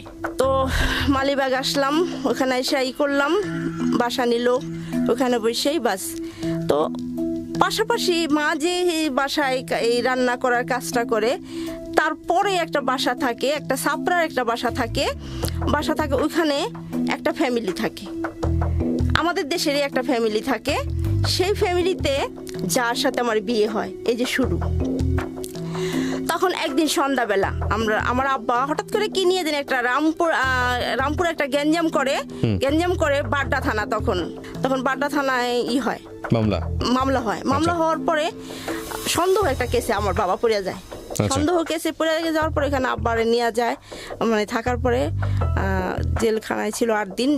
আসার পরে তারপরে আব্বা বড় যে লোকটা ওনারে সন্দেহ করে মামলা দেয়, আব্বা তারে মারে এই রামপুরা ফালাই মারে। পরে এটা নিয়ে পুলিশ কেস খুব গরম চলতেছে খুবই। তো আমরা যে নয়ডলা বাসা ভাড়া ছিলাম শাহনাজাপুরের বাসায়, ওনরা মানে সরকারি চাকরি পুলিশ ছিলেন। তো ওই পরিচয়ে যখন মা ওই বাসায় গিয়া বলছে যে আপনার ভাই তো কেসে পড়ে গেছে, পরে ওই আঙ্কেলটা ওই শাহনাজাপুর বাবা আব্বারে সারাই ঠারাই আনে। তো এর ভিতরে আমরা মালিবাগে আসি, 2 মাস 3 মাস হয়ে গেছে আসছি, নতুন এলাকা, কাউকে চিনি না জানি না, ডাক্তারগুলি, ঠিক আছে। তো একদিন সন্ধ্যাবেলা আমার 2 ভাই পড়তে বসছে ঘরে, আমি মানে সন্ধ্যাবেলা ওই বাড়িতে কারেন্ট ছিল না, ইলেকট্রিসিটি ছিল না। তো আমি আর ওই যে মন্টু ভাই আবার আসে, ঠিক আছে, মাঝে মাঝে আসে আমাদের বাসা, আসে যেহেতু চাচতো ভাই আসে। তো একদিন সন্ধ্যাবেলা আমি আসে দরজায় সামনে দাঁড়ায় কথা বলতেছি, চারিদিকে প্রায় অন্ধকার হয়ে গেছে, আর আমার 2 ভাই রুমের ভিতরে পড়তেছে। এর ভিতরে একটা লোক আসে। তো ওই বাসায় বড় ওয়ালটা অর্ধেক ওয়াল, হাফ ওয়াল, মানে দেখা যায় কেউ আসতেছে কিনা, এটা দেখা যায়। তো সন্ধ্যাবেলা একটা লোক, একটা ছেলে কালো করে একটা গোলাপি কালারের শার্ট গায়ে দেখলাম বাড়ির ভিতরে আসছে, বাড়ির ভিতরে ঢোকার পরে বললো কি যে এখানে কি ফরিদপুরের লোক থাকে? তখন মাদারীপুরের কেউ তেমন একটা বলতো না, যে ফরিদপুর বলতো, যে ফরিদপুরের লোক থাকে। তখন আমি বললাম যে আল্লাহ, থানা থেকে মনে হয় আসছে, লোক ঠোক আসছে। আমি কি না, এখানে কোনো ফরিদপুর লোক থাকে না। তো ওই ছেলেটা বললে, মানে এই লোকটা আইসা বলতেছে, ঘরে দুয়ারে আইসা পড়ছে যে থাকে তো, আমি কি না থাকে না, এইভাবে আমি বললাম যে না, এখানে থাকে না, ফরিদপুরে কোনো লোকই থাকে না। আমি ধাক্কা দিয়ে মানে এটাই খারাপ ব্যবহার করে বাড়ি থেকে বাইর করে দিই। তো বাইর করে দেওয়া দড়ি। আর এর ভিতরে মন্টু ভাই কয় কি আপনি এরকম করতেছেন কেন, লোকটা আসছে কিসের জন্য আমি শুনি।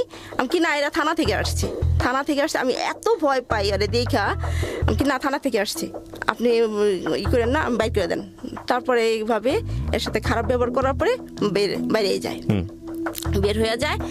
তো এর ভিতরে আমার এক চাচা, আব্বার খালতো ভাই, উনি ড্রাইভিং করে। তো আমার চাচা একটা বিয়ের প্রস্তাব আনে আমার জন্য, বরিশালের ছেলে। তখন আম্মা মারে এসে বলে যে হাওড়ে দেখতে আসবো, রেডি করে রাখো, কবে আসবো? বললো যে কবে আসবো, সামনে এই সপ্তাহের ভিতরে আসবো। কি বলছে এটা আপনাকে? আমার আম্মারে বলছে, আমার চাচা। আচ্ছা, আমার চাচা বলছে আপনার ব্যাগ রেডি করে রাখতে বলছে? হ্যাঁ, রেডি করে রাখতে বলছে। তখন বললো যে ওরে গুছাই টুছাই রাখেন আর নাস্তা পানির ব্যবস্থা করেন, ঠিক আছে। তখন যাই হোক, পরে আমার দেখতে আসে, বরিশালে একটা ছেলে দেখতে আসে, সকালবেলা 5-7 জন মানুষ দেখতে আসে। তো আমরা ছোটখাটো একটা আয়োজন করি, নাস্তা পানির ব্যবস্থা করি। আমার দেখা তারপরে টাকা দিয়ে যায়। তখন তো অনেক আগের কথা, টাকার খুব মূল্য ছিল। তো আমার 300 টাকা দিয়ে যায়, দেখা যায়। তা যাওয়ার পরে বাস, আবার আমার একটা খালতো ভাই থাকে আমাদের বাসায়, আসে। তো আমার খালতো ভাইটা আবার আমার দেখায় ঠেকায়। তো আমার খালতো ভাই মানে ওই লোকগুলো আমার 300 টাকা দিয়ে যাওয়ার পরে বসে আমার 2 মানে আমার ভাই আর আমি আমার খালতো ভাইটার সাথে দুষ্টামি করতেছি, বলতেছে আমার টাকার ভাগ আছে। তখন আমি বললাম যে কত টাকা? 150 টাকা। আমি কি মুখটা তো মানে এইভাবে দুষ্টামি করতেছি, মুখটা তো আপনার দেখে না, দেখছে আমার, তাহলে 100 টাকা। এইভাবে যাক টাকা মানে ভাগ বাটার করতেছি। তখন এর ভিতরেই টিপ বৃষ্টি পরে দুপুর হয়ে গেছে। এরা দেখতে যাইতে 12টা বেজে গেছে, 12:30 বেজে গেছে। তখন আমরা খাওয়া দাওয়া করি, রান্না বাড়া করার পরে টিপ বৃষ্টি পড়ে। তো আমি করছি কি, শুয়ে রইছি। এর ভিতরে দেখি যে আমার মা আগে ঢুকলো ঘরের ভিতরে, তারপরে পিছে লোক ওই যে ছেলেটার আমি সন্ধ্যার সময় বাড়ি থেকে বের করে দিছি, যে এই বাসায় কেউ থাকে না, ফরিদপুর লোক থাকে না। সেই ছেলেটা, তার সাথে একটা মুরব্বী মহিলা, বয়স্ক মহিলা, তারপরে পাশে আমার মতো নিয়ে একটা মেয়ে, মানে একটা যুবক মেয়ে, তার কোলে একটা ছোট বাচ্চা। তখন দেখলাম যে এরা ঘরের ভিতরে ঢুকতেছে। ওকে, ঘরের ভিতরে ঢুকতেছে, তখন আমার যে দেখাইছিল সাজাই গুজাই আমি আপনি জানতেন না যে আপনার বিয়ে হতে যাচ্ছে বা বিয়ে হবে, এরকম কোনো কিছু জানতেন না? না না, ওই যে সকালবেলা দেখে গেছে আমারে, তারপর দেখি যে- তখন তো আপনার মন্টুর সঙ্গে সম্পর্ক আছে? হ্যাঁ সম্পর্ক আছে আমাদের, ঠিক আছে, Okay, okay. সম্পর্ক আছে। কবির তো চেষ্টা করে কি, কবির অফ হয়ে গেছে? হ্যাঁ কবির অফ হয়ে গেছে, ঠিক আছে। তখন সকালবেলা যে বরিশালের লোকগুলা দেখা গেল, তো বিকালবেলা টিপটি বৃষ্টি পড়তেছে, কাপড়গুলা বাইরে, তো আমি শুয়ে রইছি, আসলে যেটা বলে কল্পনা, ঠিক আছে, যে ভাবতেছি বিয়েটা হয়ে যাবে, এরকম এরকম একাকে ভাবি করতেছি। এর ভিতরে দেখি আমার মা ঢুকতেছে, মার পিছে আরো 3-4 জন লোক। তখন মা বললো যে বের উঠো, উঠা বাইরে কোন কাপড়গুলো আনো। তো আমি লাফ দিয়া এরা এসব বসলো, চেয়ারে বসলো, বসার পরে বাস আমি এর সামনেই, এই ছেলেটার সামনে আমি এমনভাবে লাফ দিছি যে বলার বাইরে, এক লাফে বাইরে এসা তো আমি কাপড় নামাইতেছি আর জানলাটা দেখতেছি, বাইরে থেকে দেখতেছি যে এরা কি করতেছে, এদের চাওয়া পাওয়াটার ভাবভঙ্গিটা কি। এখন দেখি এই ছেলেটা শুধু আমার দিকেই তাকায় রয়েছে, আর যে ওর যে চাস্তো বোন আসছে সাথে, ওর চাস্তো বোনটাও আমার দিকে তাকায় তাকায় হাসতেছে, আর 2 ভাই বোনে জানি কি বলতেছে। তখন আমি আমার ওই রুমে চলে গেলাম, ওই রুমটার ভিতরে চলে কাপড় চোপড় নিয়ে চলে গেলাম। তারপরে তো আমি কি করছি ভাইয়া, আমি শাড়ি খুলে মানে পেটিকুট খুলি নাই, ওর উপরে জামা পরছি, জি, ঠিক আছে। তখন আমি, মা বললো যে কাপড় চেঞ্জ করো, পরো। তারপরে মা কইলো যে কাপড় চোপড় পরো ঠিক মতন। আর সে পরলাম, পরার পরে কেদিকে আসো, এগোর আসো, এগোরে গেছি। যাওয়ার পরে নাস্তা পানি এদের দিচ্ছে, এদের সাথে সামনে গিয়ে বসলাম, এরা কথাবার্তি বললো। তারপরে সন্ধ্যা হইলো, এরা চলে গেল। চলে যাওয়ার পরে কিছুদিন পরে হঠাৎ করে এই যে ছেলেটা আমার দেখে আসলো, ওর নাম হইলো শাহজাহান, ঠিক আছে। তা এ কি করলো, এর মেজু বাইরে পাঠাইলো যে আমি এক মেয়ে দেখে আসছি, মেয়ে আমার পছন্দ হয়ে যায়, আপনারা যান দেখে আসেন। তো আমার গিয়ে আমার মেজু ভাই শুধু দেখলো, দেখার পরে বললো যে হ্যাঁ এই মেয়ে চলে। তারপরে 15 দিনের ভিতরে আমার বিয়ে ঠিক হয়ে যায়। ওকে, তো আপনার কথা জিজ্ঞেস, আপনার কাছ থেকে অনুমতি নেয়নি? হ্যাঁ নিশ্চয়ই। আপনি রাজি হলেন? হ্যাঁ রাজি হয়েছি। মন্টুকে প্রেম করার অবস্থায় আপনি রাজি হয়েছেন? না আমি তো, ওটা তো হয়ে গেছে, তখন তো তার বাপ মা নিব না। আমি তো ওর মন্টু তো বলেই দিছে যে তুমি যার কাউরে বিয়ে করো, অন্য কাউরে বিয়ে করো, তুমি কবিরকে বিয়ে করো না। আচ্ছা, তার মানে মন্টুর জায়গা থেকে আপনাকে বিয়ে করার কোনো ইচ্ছা ছিল না? না না, সেটাই, কোনো ইচ্ছা ছিল না। আপনার ইচ্ছা ছিল? আমার ইচ্ছা ছিল, এখন তো ফ্যামিলির কারণে হচ্ছে না, 2টা ফ্যামিলি মেনে নিয়েছেন আপনি? মেনে নিয়েছি, Okay, মেনে তারপর? নিয়েছি, দুজনই মেনে নিয়েছি। তখন তারপরে কিন্তু আমাদের যে মানে বন্ধুত্বের মতো সম্পর্কটা রয়ে গেছে। আর তার সাথে আমার এমন কিছু হয় নাই, যে আমরা বন্ধুত্বের মতো নিয়েছিলাম। তখন 15 দিনের ভিতরে আমার বিয়ে ঠিক হয়ে যায়। তো আব্বা বাড়িতে মানে ছেলের বাড়িঘর দেখতে যায়, যেহেতু আমরা একই এলাকায়, পার্শ্ববর্তী এলাকা। তখন আব্বা বাড়িঘর দেখতে যায়। তো আমার মা বলে দেখি যে তুমি তো হুটহাট করে সব কাজ করে বসো, তো একটা কাজ করো। ওই আমার মামার কথা বলে যে ওর চাচারে, ওর মামারে, হাওয়ার চাচারে, হাওয়ার মামারে নিয়ে 3 জনে যাইবা বাড়িঘর দেখতে, ছেলের বাড়িঘর দেখতে, একলা একলা যাইবা না। তখন আব্বা কি করছে, একা একাই গেছে সেই বাড়িতে। যাওয়ার পর আমার শাশুড়ি খুব ভালো আপ্যায়ন করছে। আমার আব্বার বাড়িঘর দেখে পছন্দ হয়েছে, আমার শাশুড়ির ব্যবহার আচার খুবই ভালো দেখে পছন্দ হয়েছে। আব্বার কারো মুখের দিক তাকায় নেই, কারো কথা মানে কারোর জন্য ডিসিশন নিতে একটু করে নেই, ভুল করে নেই। আব্বা একবারে তারিখ ফালাই থেকে আসছে। আপনার বয়স কত তখন? 16 বছর বয়স। পেশায় আপনি কি করছেন? কিছুই করছেন না? না কিছুই, বসে আছেন একদম? হ্যাঁ হ্যাঁ। ওকে, তখন বাস তারিখ দিয়া পরে আমাদের গ্রামের যাই, আমাদের বাড়ি ওখানে যায় দাওয়াত করছে, আমার ছোট চাচারা দাওয়াত করছে, আমার মামা বাড়িতে দাওয়াত করছে, আত্মীয় স্বজন টুকটাক দাওয়াত করে আসছে যে এই তারিখে হাওয়ার কাবিন হইব, তারা উঠাই নিব 3 মাস পরে। কাবিন হইল কাতি মাসে, আমার উঠাই নিব হইল পৌষ মাঘ ফাল্গুন মাসে, ঠিক আছে। তা যেহেতু আমরা গৃহস্থ বাড়ি, আমার শ্বশুর বাড়ি গৃহস্থ বাড়ি, তো আমার শ্বশুরে বলছে যে বিয়ে আরেকটা করেন, আমি তো ফসল বুনছি, যেহেতু আমরা গৃহস্থ, ফসলের দিন না আসলে আর বউ আনতে পারবো না উঠাইয়া। তা আমাদের ভিতরে আর কি কোনো যৌতুক চাওয়াচাই হইল না। যৌতুক চাওয়াচাওয়ার ভিতরে এটাই হইল, আমার ভাসুরে বলছিল যে আমার ভাইটা তো দেশে বউ ঠিক করছিলাম, বিয়ে করলো না, বিয়ের দিন পলায় এসে পড়লো এখানে, ওর একটাই স্বপ্ন ড্রাইভিং শিখবো, ঠিক আছে। শাহজাহান ড্রাইভিং শিখবো, আমার হাজবেন্ড। কি করতে এমনিতে শাহজাহান ওই সময়টাতে? কি করতো, এমনি টুকটাক রিক্সা চালাইতো, আচ্ছা। ঠিক আছে। ও ওর মতন চলতো, একদিন কাজ করলে করতো না, এটাই। ওকে ফাইন, বলেন তারপর। তখন এটাই ছিল চাওয়া পাওয়া, যে ড্রাইভিং শিখবে, ড্রাইভিং শিখাই দিতে হবে, Okay, হ্যাঁ। ড্রাইভিং শিখায়া চাকরি নিয়ে দিতে হবে। এই কথা বলছে। বলার পরে যে মা রাজি হয়েছে। তো এখানে কি হয়েছে ভাইয়া, যে আমার ফ্যামিলিতে শুধু আমার আব্বা রিক্সা চালায়, কিন্তু আব্বার যে মামাতো ভাই, খালাতো ভাই, অল ফ্যামিলি আমার আব্বার হাত ধরে অনেকে ড্রাইভিং শিখছে, আমাদের আশ্রয়ে অনেকেই অনেক কাজে নিয়োজিত হয়েছে ঢাকাতে এসে, যেহেতু আমরাই শুধু ছিলাম ঢাকা। তো আমার আব্বা আমার মা ভাবছে যে আমার একটা মেয়ে, আমার 5টা 7টা দেবর, তো আমার একটা জামাইরে সবাই ড্রাইভিং শিখাই দিব। এই যে এরপরে বিয়েতে কথাবার্তা যে হ্যাঁ আমাদের জামাই আমরা লাইনে উঠাই দিব, ড্রাইভিং শিখাই দিব, চাকরি নিয়ে দিব, লাইসেন্স করে চাকরি নিয়ে দিব, বাস এই কথার উপরে আমাদের বিয়ে হয়ে যায়। তারিখ ফালায়, তারিখটা ফালানোর পরে সেটা তারিখটা ছিল নভেম্বর মাসের 26 তারিখে। তো আমাদের বিয়ে হয়ে যায়। বাড়ি থেকে আমার শ্বশুর বাড়ি থেকে 5-7 জন লোক আসে, আমাদের আত্মীয় স্বজনের দাওয়াত দেওয়া হয়। তো বিয়ে হয়ে যায়। যাই হোক, বিয়ে হ্যাঁ চলতেছি আমরা হাজব্যান্ড ওয়াইফ, ঠিক আছে, সুন্দরভাবে জীবনযাপন করতেছি, মা বাবার উপরে খাইতেছি, আমিও খাচ্ছি, তারপরে হাজব্যান্ড খাইতেছে। তারপর এক পর্যায়ে আব্বা নিয়ে গ্যাঞ্জাম করে যে এই সংসারটা কিভাবে চলবো, এভাবে জামাই কি টুকটাক কিছু কাজ করতে পারে না। তো এই কথা বললে তো ওনারে বলা হয় যে আমি কিছু বলি না, আমি খুব ওনার ভয় পেতাম এবং খুব পছন্দ করতাম। তো আমার একটাই স্বপ্ন ছিল, যদি আমি তাকেই ভালোবাসবো, আমার বিয়ের পরে যে আসে আমার লাইফে, ঠিক আছে, সব কিছু দিয়ে আমি তাকেই ভালোবাসবো। তো আমি তার খুব ভালোবাসতাম এবং খুব ভয় পাইতাম।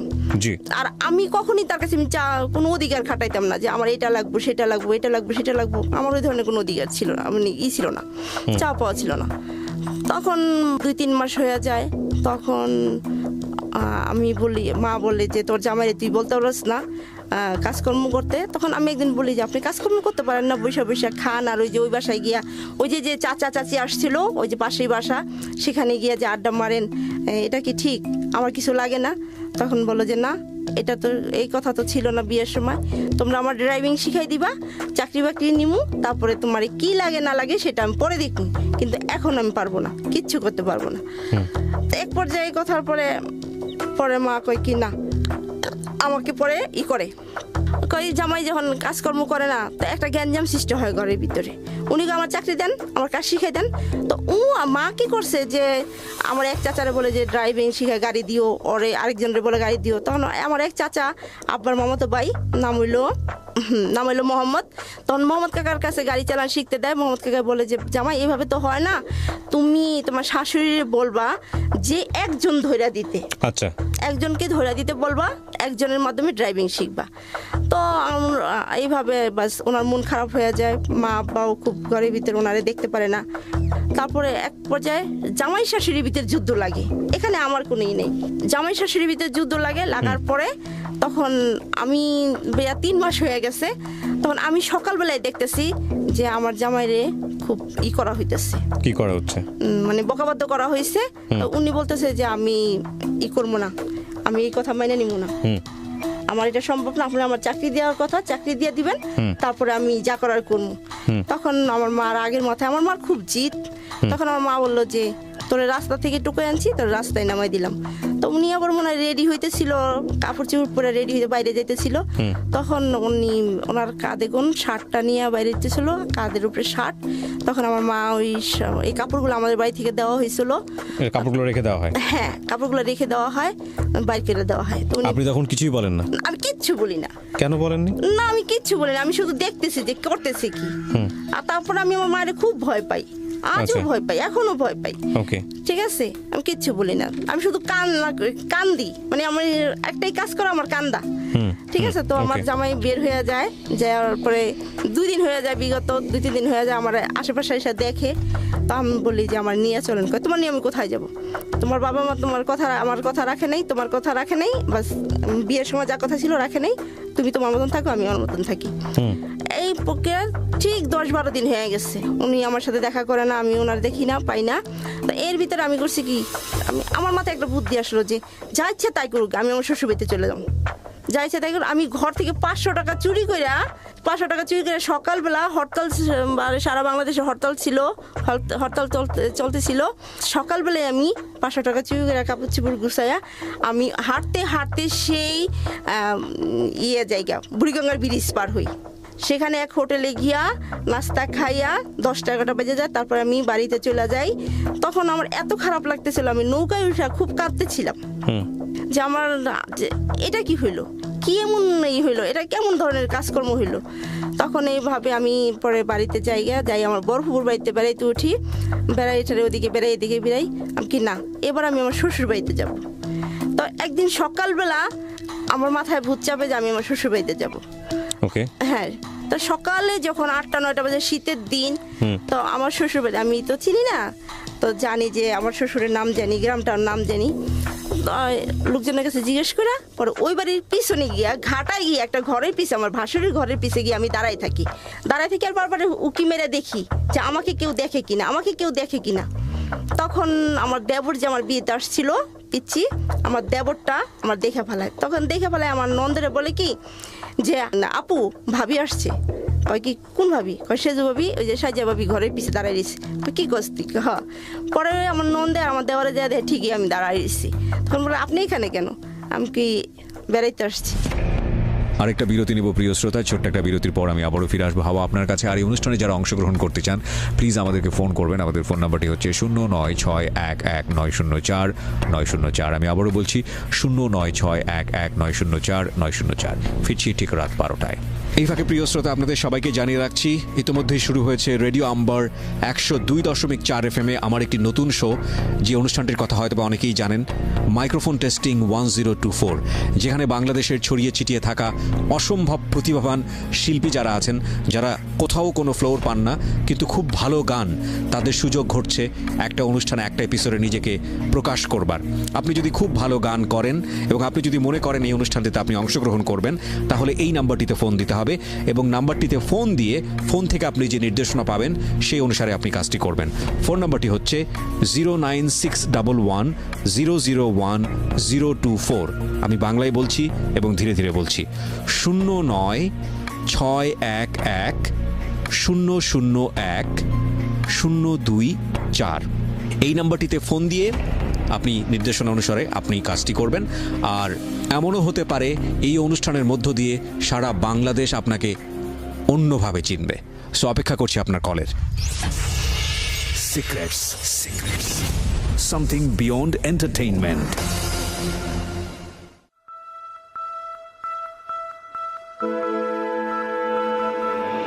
Love.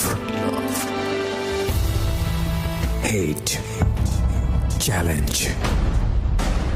Motivation. Lies.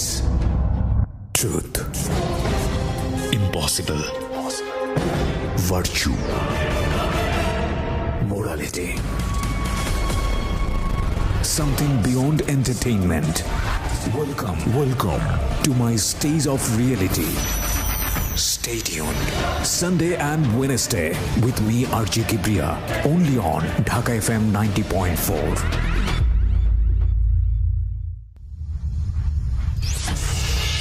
Secrets.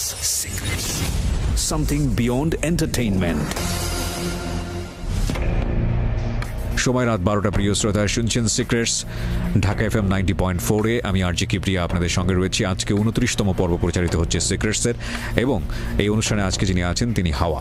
আপনি যদি মনে করেন আপনার জীবনের কিছু সিক্রেটস আছে যেটা নামে বেনামে ছদ্মনামে কিংবা কণ্ঠস্বর গোপন করে কিংবা আরও অনেক কিছু যেভাবে আপনার পরিচয় আমরা গোপন করতে চাই কিংবা নিজেকে গোপন না করে আপনি বলতে চান, কেন বলতে চান? কারণ আপনার মতো করে সিক্রেটসগুলো মানুষের জীবনে যাতে না আসে, কিংবা আপনি মনে করেন যে আপনার কোনো ভুল ছিল না, অপরাধ ছিল না, তারপরও আপনাকে ভয়াবহ পরিণতি মেনে নিতে হয়েছে, কিংবা আপনার ভুল আছে, অপরাধ আছে, যে কারণে আপনাকে এই সিক্রেটসে জন্ম নিতে হয়েছে আপনার জীবনে।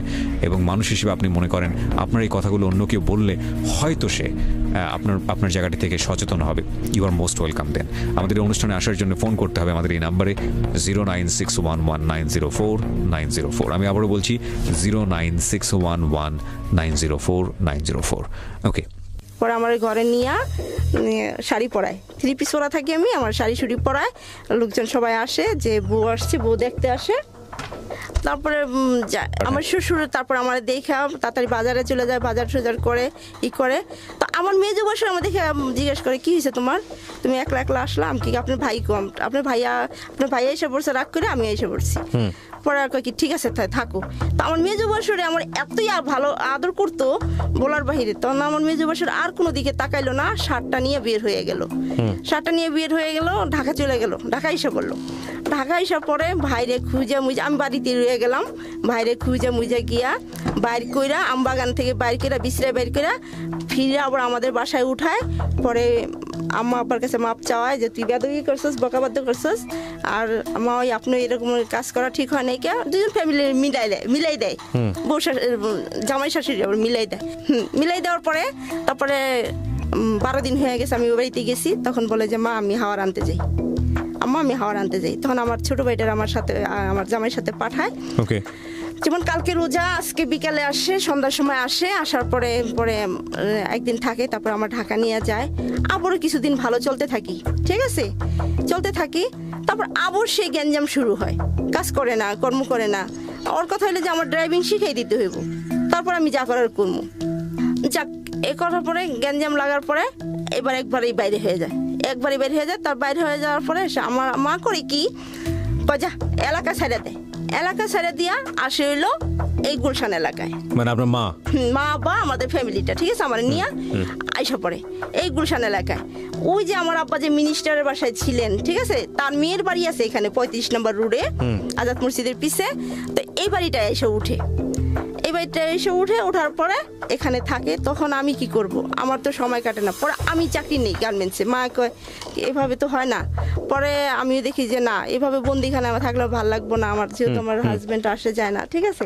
তখন আমি চাকরি নেই, ঠিক আপনার অফিসের ওই পাশে একটা গার্মেন্টস থাকে, ওকে, ঠিক আছে, ওখানে চাকরি নেই। চাকরি নেওয়ার পর আমি এখানে চাকরি করি, ঠিক মতন ডিউটি করি। ঠিক 2 মাস হয়ে গেছে চাকরি করতেছি, আমরা এই এলাকায় আইসা পড়ছি। আসার পরে যেহেতু স্বামী স্ত্রীর বন্ধন, দুজনের প্রতি ইয়ে আছে, আমার হাজবেন্ড খুঁজতে খুঁজতে কার কাছে যেন শুনো, খুঁজতে খুঁজতে দেখে কি সেদিন শুক্রবার ছিল, আমার অফিস বন্ধ ছিল, আমি বাসা গেটের সামনে দাঁড়াইছিলাম। এর ভিতরে দেখি আমার হাজবেন্ড দেখে তো আমি খুব খুশি হয়ে গেছি। তারপরে মা আব্বা কথা বলে না লিখেছে, আমি এর টাইম না বাসায় নিয়ে যাই, চলেন বাসায় চলেন। আর উনি তো কয় না বাসায় যাব না। উনি যায় না কেন, যে যদি আমার মারে ঠারে বা আমার উপরে কোনো গ্যাঞ্জাম করে, পরে আমি কি না কিচ্ছু হইব না, আসেন বাসায় আসেন।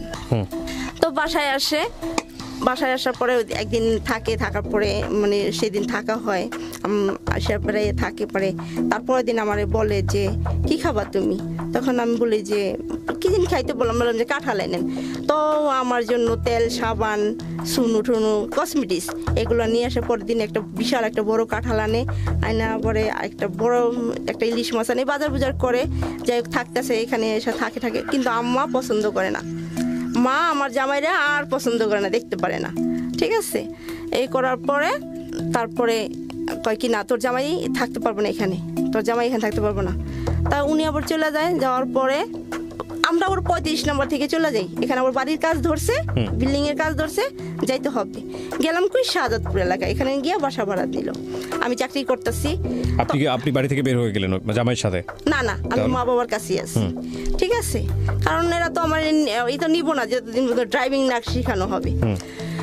তো এদিক দিয়ে করছে কি, এদিক দিয়ে এমনই এক কাজ করছে যে বিবাহিত পুরুষ তো ওই যে আমার দেখতে গেছিল প্রথম মধ্যে একটা বাচ্চা নিয়ে, ওটা ওর চাচাতো বোন ছিল, ডিভোর্সি ছিল, একটা বাচ্চা ছিল, মেয়ে বাচ্চা।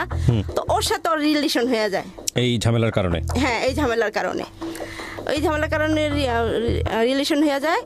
এবং কি তারা বিবাহ ছাড়াই ফিজিক্যাল রিলেশনের ভিতরে আবদ্ধ হয়ে যায়। এটা আপনি জানলেন কিভাবে? জানলাম কিভাবে, পরে জানতে পারছি। আচ্ছা, তারপরে জানলাম পরে শাহাদাতপুর এলাকায় যখন আমরা গেলাম, তখন ওদের ভিতরে একটা প্ল্যান হয়, ওই মেয়ে বিয়ে দিব, ওর কাছে বিয়ে দিব, মেয়েও যাবে, ও আনবো কেন? মেয়ের বাবা বলে যে ড্রাইভিং শিখাই দিব, আমি শিখাই দিব, আমার মেয়ে বিয়ে করে। আর এদিক দিয়ে প্রেগনেন্সি হয়ে যায়। এখন প্রেগনেন্সি হয়ে গেলে এখন কি করব? এখন বলে যে আমার মেয়ের এই অবস্থা করছো, তোর বউ আছে, এই আছে, সে আছে, এখন কি করবি তুই? আমার আমার মেয়ে বিয়ে কর। তখন বিয়ে করবো, তোর ড্রাইভিং শিখাই দিব, তুই তোর বউ ডিভোর্স কর। তা কিভাবে ডিভোর্স করবো? তুই তোর বউর সাথে মিল্লা বউটারে নিয়ে দূরে নিয়ে বাসা নে। এই কথা বলার পরে ঠিক শাহাদাতপুর এলাকায় আমার সাথে আইসা ভালোই কথাবার্তা বলো, যেহেতু আমি আমার হাজবেন্ডের জন্য অনেক পাগল, ঠিক আছে, যাকে দেখলে আমার খিদা থাকে না পেটে, এরকম। তো তখন আমার হাজবেন্ড আমার আয়সা বলে যে চলো এখন সংসার করার বয়স হয়েছে, আমরা সংসার করি। তখন আমি বললাম যে সংসার করব, হ্যাঁ আমিও খুশি, তো কি করব, চলো আর এত কিছু দরকার নেই, কে দূরে নিয়ে বাসায় নেই, আমরা দূরে থাকি, দেখো সব ঠিক হয়ে যাবে। এখন মা তো আমার যাইতে দিব না, না দরকার নেই, তোর কাছে মেয়েই দিব না, পরে আমি তো জামুগা পাশের ঘরের কাকে আন্টি রে আমি বুঝাই কই, আন্টি আমি আমার জামাইয়ের সাথে আমি জামুগা, আপনারা আমার ফিরাইতে পারবেন না, আমার আমি থাকবোই না। তখন করে কি যে ঠিক মোহাম্মদপুর শেকের টেক বলে একটা জায়গা আছে, সেখানে বাসা ভাড়া নেয়, মুলি বাসা একটা বেড়ার ঘরের বাসা ভাড়া নেয়, কাঁচা মাটি, যাই হোক আমার সেখানে নিয়ে যায়, টুকটাক কেনাকাটা করে নিয়ে ঠিয়া যায়, সেখানে থাকি 15 দিন সুন্দর মতন জীবনযাপন করি। তারপরে 15 দিন পরে আমার সাথে তেমন কথা বলে না। তো আমি বলি কি হয়েছে আপনার, কথা বলেন না কেন, কয় কিছু হয় নাই। তখন দেখুন একটু টাচ করলে জিদ করে, মানে বকা দেয়, তার টাচ করা যায় না, তার মানে আমাকে বলে যে তুই আলাদা বিছনায় শুবি, আমি আলাদা বিছনায় শুব। তা এরকম মানে এরকম একটা সিচুয়েশন দেখা দেয়।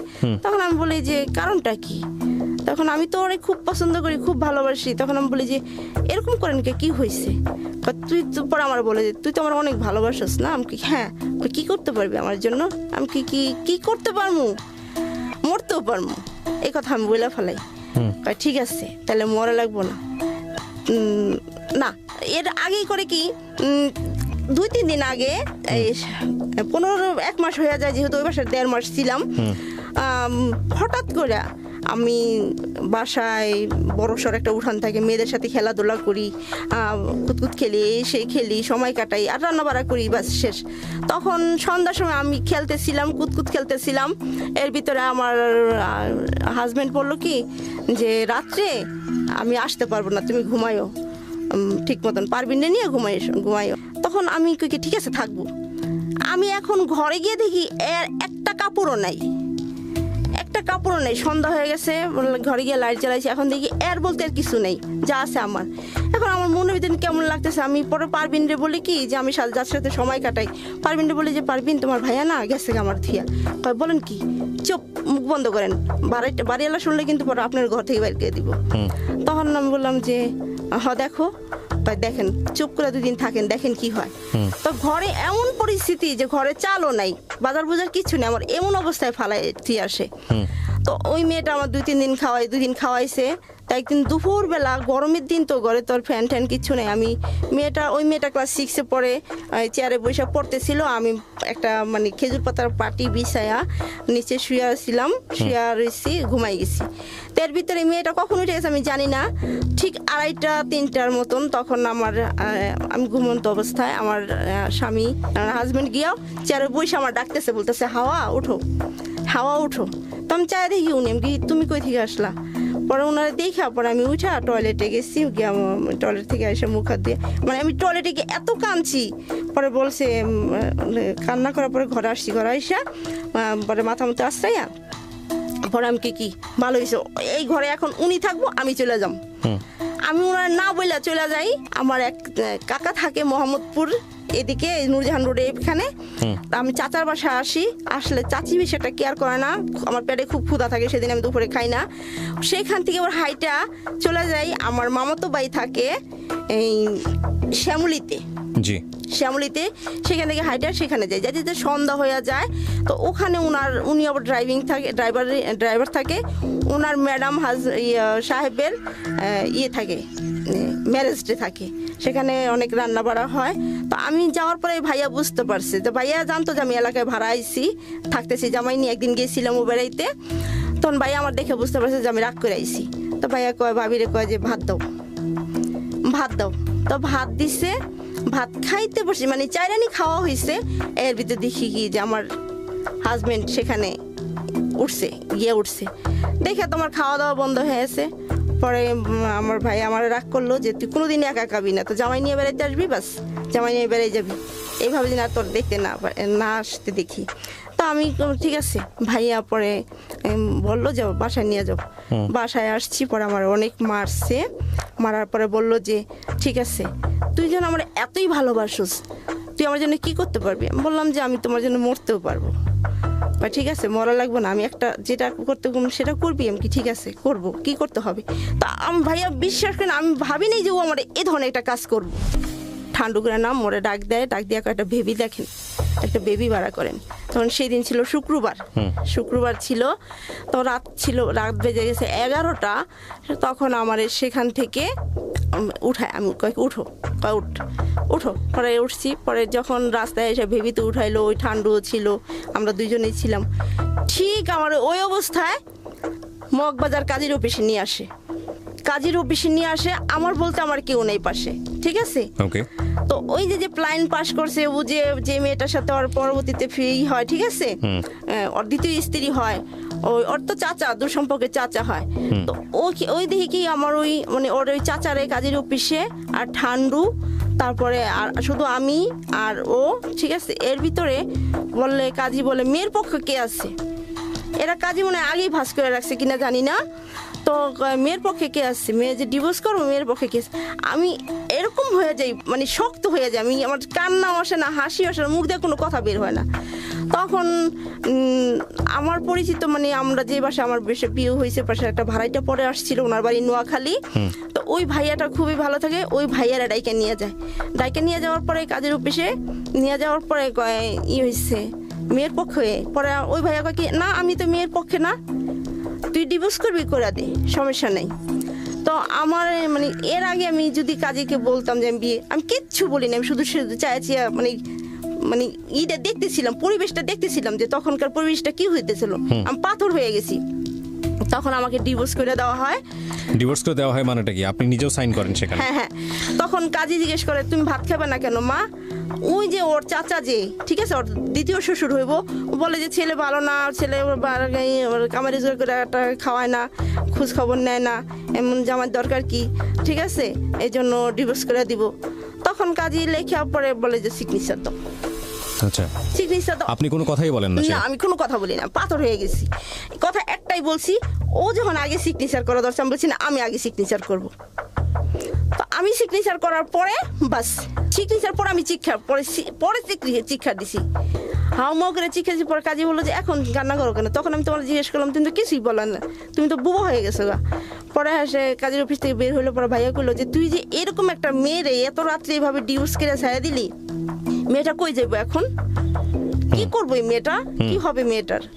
তখন আমাকে 20 টাকা সাথে যে মেয়েটা কই যাবো, মেয়েটার যে বাসায় যেতে। 20 টাকা সাথে আপনার হাজবেন্ড? হ্যাঁ, তখন তার হাজবেন্ড না এক্স হাজবেন্ড? হ্যাঁ।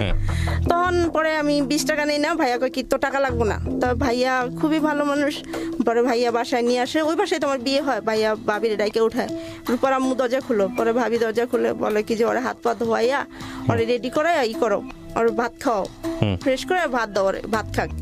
পরে ভাবি ভাত দিচ্ছে, আমি না ভাবি ভাত খাম না। আমি তো কান্না করতে থাকি, ভাবি কান্না করেন না, যা হয়েছে ভালো হয়েছে, ও আপনার জীবনও ভালো করতে পারবো না, ও নিজেও ভালো থাকবো না, আপনার ভালো থাকতে দিব না। তখন আমি ওই বাসায় থাকতে থাকি। ঠিক 3 দিনের মাথায় আমি গেটের বাইরে হই, গলির মাঝধারে, যেহেতু আমি পরিচিত এলাকা আমি রয়েছি এখানে, গেটের বাইরে হই। এখন দেখি আমার হাজবেন্ড, ঠিক আছে, আমার হাজবেন্ড তো আমাকে দেখা, আমাদের যে ডিভোর্স হয়েছে এটা আমি ভুলেই গেছি, ও ভুলে গেছে, আমি গেছি। আমাকে দেখে বলে যে এদিকে আসো, শোনো। আমি দৌড়ে গেছি, কি হয়েছে? কয় বাড়ি যাইবা? আমি কি যাবো, মানে শ্বশুর বাড়িতে। কয় কি আমি কি কই যেতেছেন আপনি? কয় কি আমাকে বাড়িতে যাইতেছি, তুমি যাবে আমার সাথে? আমি কি যাবো, চলেন। সেই অবস্থায় আমি এর সাথে গুলিস্তান গেছি গা। গুলিস্তান যাওয়ার পরে, গুলিস্তান যখন বাসে উঠছি, বাসটা খালি, বাসটা ভরে নাই। তখন আমাকে বললো যে না, আমরা তো একটা গ্যাঞ্জাম করেই ফেলাইছি, একটা গ্যাঞ্জাম হয়ে গেছে গা, গ্যাঞ্জামটা মীমাংসা করতে হবে, তারপরে তোমার নিতে হবে। তুমি কাজ করো, তুমি আজকে চলে যাও, তারপর আমি বাড়ি থেকে গ্যাঞ্জাম আমি সবারে বলে নেই, তারপরে দেখা যায় কি করা যায়। এই কথা বললে আমার ভাড়া দিয়ে আবার পাঠাই দেয়। তো বাসায় আসতে সন্ধ্যায় এসে ভাবি কই গেছিলেন? আমি কি এই তো ঘুরতে গেছিলাম, ভাবির কাছে আমি বলি না। তো ওখানে 8 দিন থাকি। 8 দিন থাকার পরে ভাইয়া ভাবি কয় যে ভাবি আর কতদিন থাকবো, ওর তো বাবা মা আছে, ওর তো ফ্যামিলি আছে, তো ওরে দিয়ে আসো, ওরা যেন মারধর না করে বুঝাই দিয়ে আসো। তো বুঝাই দিয়ে আসো এই কথা বলছে। পরে ভাইয়া সন্ধ্যার দিকে আমার রিক্সা দিয়া বাড্ডা রিক্সা দিয়ে গেছে, সাজাদপুর দিয়ে গেছে। দিয়া যাওয়ার পরে বাবা মারে বললো, আব্বারে বললো, ভাইয়া বললো যে যা হয়েছে ভালো হয়েছে, গেঞ্জাম মিট বাদ দরকার নেই, কে গেঞ্জাম করার দরকার নেই। পরে আমি আবার চাকরি করি, এই যে ইউপিসির চাকরি নেই, এই যে ঠিক আছে গুলশানে একই চাকরি করি। চাকরি করার পরে চলতে থাকি, কিন্তু ওর সাথে আমার দেখা হয় ঠিক 1 মাসের ভিতরে দেখি কি আমার শাশুড়ি, আমার দেবর, আমার ননাসের জামাই, তারপর আমার এক ভাসুর, ফুফাতো ভাসুর, এরা আমাদের বাসায় হাজির।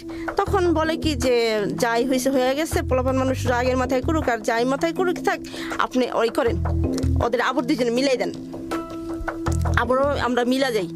তখন মা আর রাজি হয় না, কারণ আমার পক্ষে সম্ভব না, আমি মেয়ে তো আগেই দিব না, এখন তো যাক আইসা পড়ছে, আমি আরো দিম না কইয়া বাস বলার পরে আর আমাদের মিল হয় না। কিন্তু আমি চাকরি করতে থাকি, এটা হলো 97 থেকে, ঠিক আছে 97 দিকে আমি চাকরি করতে থাকি ঠিক মতন, কিন্তু আমাদের ভিতরে ঠিকই হয়, আচ্ছা, শুধুই দেখা হয়। তারপরে দেখা সাক্ষাৎ হয় মাসের মাথায় 2 দিন হয়, 1 দিন হয়, এভাবে দেখা হয়। কখনো আমি ওরে দেখতে না পাইলে আমি নিজে যাই ওরে দেখতে যাই, আর ও সময় পেলে ও আসে, দুজনের দেখার জন্য খুব আকর্ষণ থাকে। তো দেখতে যাওয়ার পরে বাস এইভাবে আমাদের চলতে থাকে। তো হঠাৎ করে 98 সাল, তখন 98-তে কোরবানি আসার পরে আমার আম্মা এই দেখতে যাই, মানে দেখা সাক্ষাৎ হয়, কথা হয়, এ নিয়ে শোনার পরে আমার আম্মা ঠিক আমাকে করে ঘর থেকে বের করে দেয়, বের করে দিলে আমি দূরে থাকি। ওর জন্য আমি কি করছি, কি না করছি, পরে আম্মা আমারে কয় কি তুই বাইরে ঘর থেকে, এখন আমি কই থাকবো, কিভাবে থাকবো। ঠিক আমি যত কষ্টই করি না, লেখাপড়া করছি, কিন্তু আমি অন্যের বাসায় কাজ কি জিনিস আমি জানি নাই, করতে পারি নাই, করি নাই। পরে ওরে করে আমার ঘর থেকে বের করে দিলে তখন আমি এই যে গুলশান একটা বাসায় এক মহিলা আমার আয়না, আমি এক বাসায় 2 দিন থাকার পরে কি কাজ করবি বাসায়, আমি কি করবো, সেই বাসায় আমি 8 দিন কাজ করি। আমি বড় লোকের সোসাইটিতে এত কাজ আমি করতে পারি না, আমি জানি না এত কাজ করতে কি হয়, ভাবে কি হয়, এ রাত 2টা বাজে ঘুমাইতে দেয়, আবার সকাল ভোরে উঠতে হয়, পরে আবার মানে এদের ইচ্ছা মতন খানা দেয়, মানে খুব খারাপ লাগে। পরে 8 দিন কাজ করে আমি বাসায় গিয়ে আবার বাসায় থাকি, ঘরে যাই না, এখান থেকে 8 দিন কাজ করে আর বাসায় যাই না। পরে খুঁজতে আমি কি ওর সাথে আজকে একটা পরামর্শ করবই, যা আছে কপালে। পরে আমি হাঁটতে সেই মালিবাগ যাই, ডাক্তারগুলি, এদিক দিয়ে ওর বিয়ে হয়ে যায়, ও বিয়ে করে বাচ্চা হয়, ঠিক আছে, একটা ছেলে বাচ্চা হয়। তো এখন যেই আমি ওর সাথে দেখা করতে আসছি, আল্লাহর কি রহম, ও সামনে 10 হাত, আমি পিছে, ওরা 2জন সামনে। তো ওর কুলে ওর ছেলে বাচ্চাটা আর বউর কাছে এলো কাপড়ের ব্যাগ, ঠিক আছে, ওরা বেড়াইতে যেতেছে ওর মামা শ্বশুরের বাসায়। এই প্রথম দেখা পুরো পরিবার সহ? হ্যাঁ, প্রথম দেখা। তারপরে দেখা করতে তখন আমি পিছে দাঁড়াই, বললাম যে না, আমি চেষ্টা করলে হয়তো বা সংসারটা ভঙ্গ করে আমার স্বামী নিতে পারবো ফিরাইয়া, কিন্তু একটা বাচ্চার কাছ থেকে বাবা নেওয়ার অধিকার আমার নাই, এরকম আমি পিছনে এসে পড়ি, আর ডাকি না, পিছে ডাকি না, ওরা 2জন বাস আমার দেখে না, বাট আমি দেখি, আমি অবস্থায় দেখে থেকে আইসা পড়ি। তারপর বাসায় এসে অনেক কান্না করি, কোরবানি যায়। তারপরে আমি তো বাস আবার গার্মেন্টসে চাকরি নেই, মাঝে মাঝে শাড়ি মাঝে নেই, আমার ভাল লাগে না কাজ করতে, কি করব। এর ভিতরে 98, 99, ঠিক আছে, 98-এর ভিতরে একটা ঘটনা ঘটে। আমার যে ভাই আর আমি ডিভোর্স করার সময় যে ভাই আমার হেল্প করলো, বাসায় এনে দিল, ঠিক আছে, এই ভাবিটা কি করছে, ভাবিটা তার মেয়ের আর ছেলের প্রাইভেট টিউটরের সাথে লাভ হয়ে গেছে, ওই টিউটারে নিয়ে বের হয়ে আসছে, বাইকে এসে পড়ছে, বাচ্চা কাচ্চা, একটা 8 মাসের বাচ্চা থুয়ে এসে পড়ছে। আমার হাজবেন্ডে ধরছে যে হাওয়া পাগো বাসা কোথাও আমার দিয়ে আসেন সেখানে। তখন আমার হাজবেন্ডকে কি আমি তো বাসায় যেতে পারবো না, আমি অফিসে দিয়ে আসি। ঠিক 1 নম্বরে এই যে গার্মেন্টসটা, এখানে এসে আমার নিচে এসে ডাকছে, আমি নিচে নামছি। আমি কি ইচ্ছে, কয় ভাবি তোমার সাথে দেখা করবো। তো ভাবি কয় কি, আমি কি হিসেবে ভাবি, কয় ছুটি নিয়ে আসেন, আমি আপনাদের বাসায় যাব। তখন 4টা, আমি কিন্তু একটু দেরি করে আমাদের ছুটি হয়ে যাবে, 4:30টায় ছুটি হইতো। গার্মেন্টসটা খুবই ভালো ছিল। পরে ভাবি কি হিসেবে, ভাবি আমি আইসা পড়ছি, আপনার ভাইয়ের ভাত খাবো না। তখন পরে জানতে পারি যে উনি স্যারের সাথে ভাইকে আইসা পড়ছে, ঘর থেকে টাকা গহনা টহনা যা ছিল, ওর ভাইয়া তো কন্ট্রাক্টর ছিল, বিল্ডিং এর কন্ট্রাক্টর ছিল, ভালো পয়সা ছিল। তখন ওই ছাড়টাও সাথে আসে, তা উনি আমাদের হাতে পুষাই দিয়ে, আমার হাজব্যান্ড ওই ভাবিটারে পুষাই দিয়ে আছে, ভাবি ভাই আমার একদিন উপকার করছে, তো ভাই আর ভাবির আমার উপকার করতে হয়। তখন আমি বললাম, মনে মনে ডিসিশন নিলাম যে আমি ঘর ছাড়া হয়েছি, এখন ভাবি আমার কাছে আশ্রয় নিছে, ভাবিকে বাঁচানো যায় কিভাবে আর সংসারটা টিকানো যায় কিভাবে, আমার সেই ব্যবস্থা করতে হইব। তখন ভাবির বাসায় নিয়ে গেলাম। পরে ওই ভাইয়ের ওনার যে স্যার, ওই স্যারটারে বললাম যে ভাইয়া আপনারা যাই করছেন, আপনাদের তো বিয়েটা হইতে হইব, আপনি একটা কাজ করেন, আপনি দূরে থাকেন, ভাবি আমাদের কাছে থাকুক, আপনি ওই ধরনের এই করেন, ব্যবস্থা করেন। ঠিক আছে। তখন আমার আবার এক দূরের সম্পর্কে কাজিনস, আমরা এক গোষ্ঠী বংশধর, মালিবাগে থাকতো, বিয়ে ঠিক হয়েছে, বিয়ে দাওয়াত করছে, আমরা বিয়েতে যাব। তো ভাবিকে নিয়ে গেলাম, ভাবি আমাদের বাসায় 8-9 দিন হয়ে গেছে, রইতাছে থাকতেছে, ভাবিরে নিয়ে গেলাম। তো ভাবির গলায় যে লকেটাল একটা 12 আনিশনের চেন ছিল, চেনটা আমি ভাবি আমি তো বিয়ে খেতে দিয়েছি, চেনটা আমার দিন আমি একটু পরি। তো ভাবির চেনটা পরে আমি বাস ভাবিরে মার সাথে বসায় রাইখা, ঠিক ওই বাসাটা ছিল ওই যে খিলগার ওইদিকে গুলবাগের দিকে, আমার বিয়ের বাড়ির দাওয়াতটা, মানে বিয়ে বাড়িটা, আর ডাক্তার গলিতে আমি আইসা পড়ি। ফিরে আসলাম আরও একবার, আমরা অনুষ্ঠানের একেবারে শেষ প্রান্তে চলে এসেছি। আজকের এই অনুষ্ঠানটি হয়তো সেই অর্থে এন্টারটেইনিং না, কিন্তু অনেক বড় লেসন রয়েছে। আপনারা যদি ডিপলি যান হয়তো বুঝতে পারবেন, বাট কারো কারো জন্য যে লেসন হতেই হবে বিষয়টি এরকম নয়, কারণ of course it's a entertaining show, কিন্তু সামথিং বিয়ন্ড এন্টারটেইনমেন্ট, এডুকেশনের জায়গাটা থেকে। আমাদের প্রত্যেকটি এপিসোডই আসলে সুপার হিট করা টার্গেট থাকে না, কারণ এই অনুষ্ঠানের কিছু সামাজিক দায়বদ্ধতা আছে। সেই জায়গাটি থেকে প্রতিটি মানুষকে তার প্রবলেমগুলো, তার ভুলগুলো, তার অপরাধগুলো বলার সুযোগ আমরা করে দেই। তো সেই জায়গাটি থেকে কখনো কখনো কোনো অনুষ্ঠানের কন্টেন্ট আপনার মনোপুত নাও হতে পারে। হয়তো হাওয়ার কন্টেন্ট আজকে আপনাদের অনেকেরই মনোপুত হয়নি, কিন্তু আমি বিলিভ করি হাওয়াকে শুনে অনেক হাওয়াই ভুল পথ থেকে হয়তো বা সরে আসবেন। যেখানটায় ছিলাম বলুন তারপর।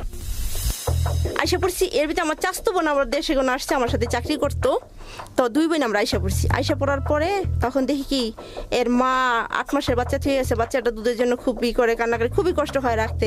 তখন ভাইয়ারা বললাম কি হয়েছে ভাইয়া, ভাবি কো, ভালো মন্দ জিগাইলাম, বললো যে নাই, গেছে গা, কোথায় গেছে আপনি জানেন না? না, তখন বললো যে না জানি না। ভাইয়া করছে কি, আমার চেনটা যেন ফলো করে ভাইয়া, এই জন্য আমি চেনটা পরে গেছি। তখন ভাইয়া কয় কি তুই চেন পেলি কই? আমি কিনছি। কয় কি না, তুই বল আমার চেন কই পেলি? পরে আমি বললাম যে ভাবি এমন এমন আমাদের কাছে আছে, ওই লোকটা কই? আমি ওই লোকটার সাথে মিশতে দিই।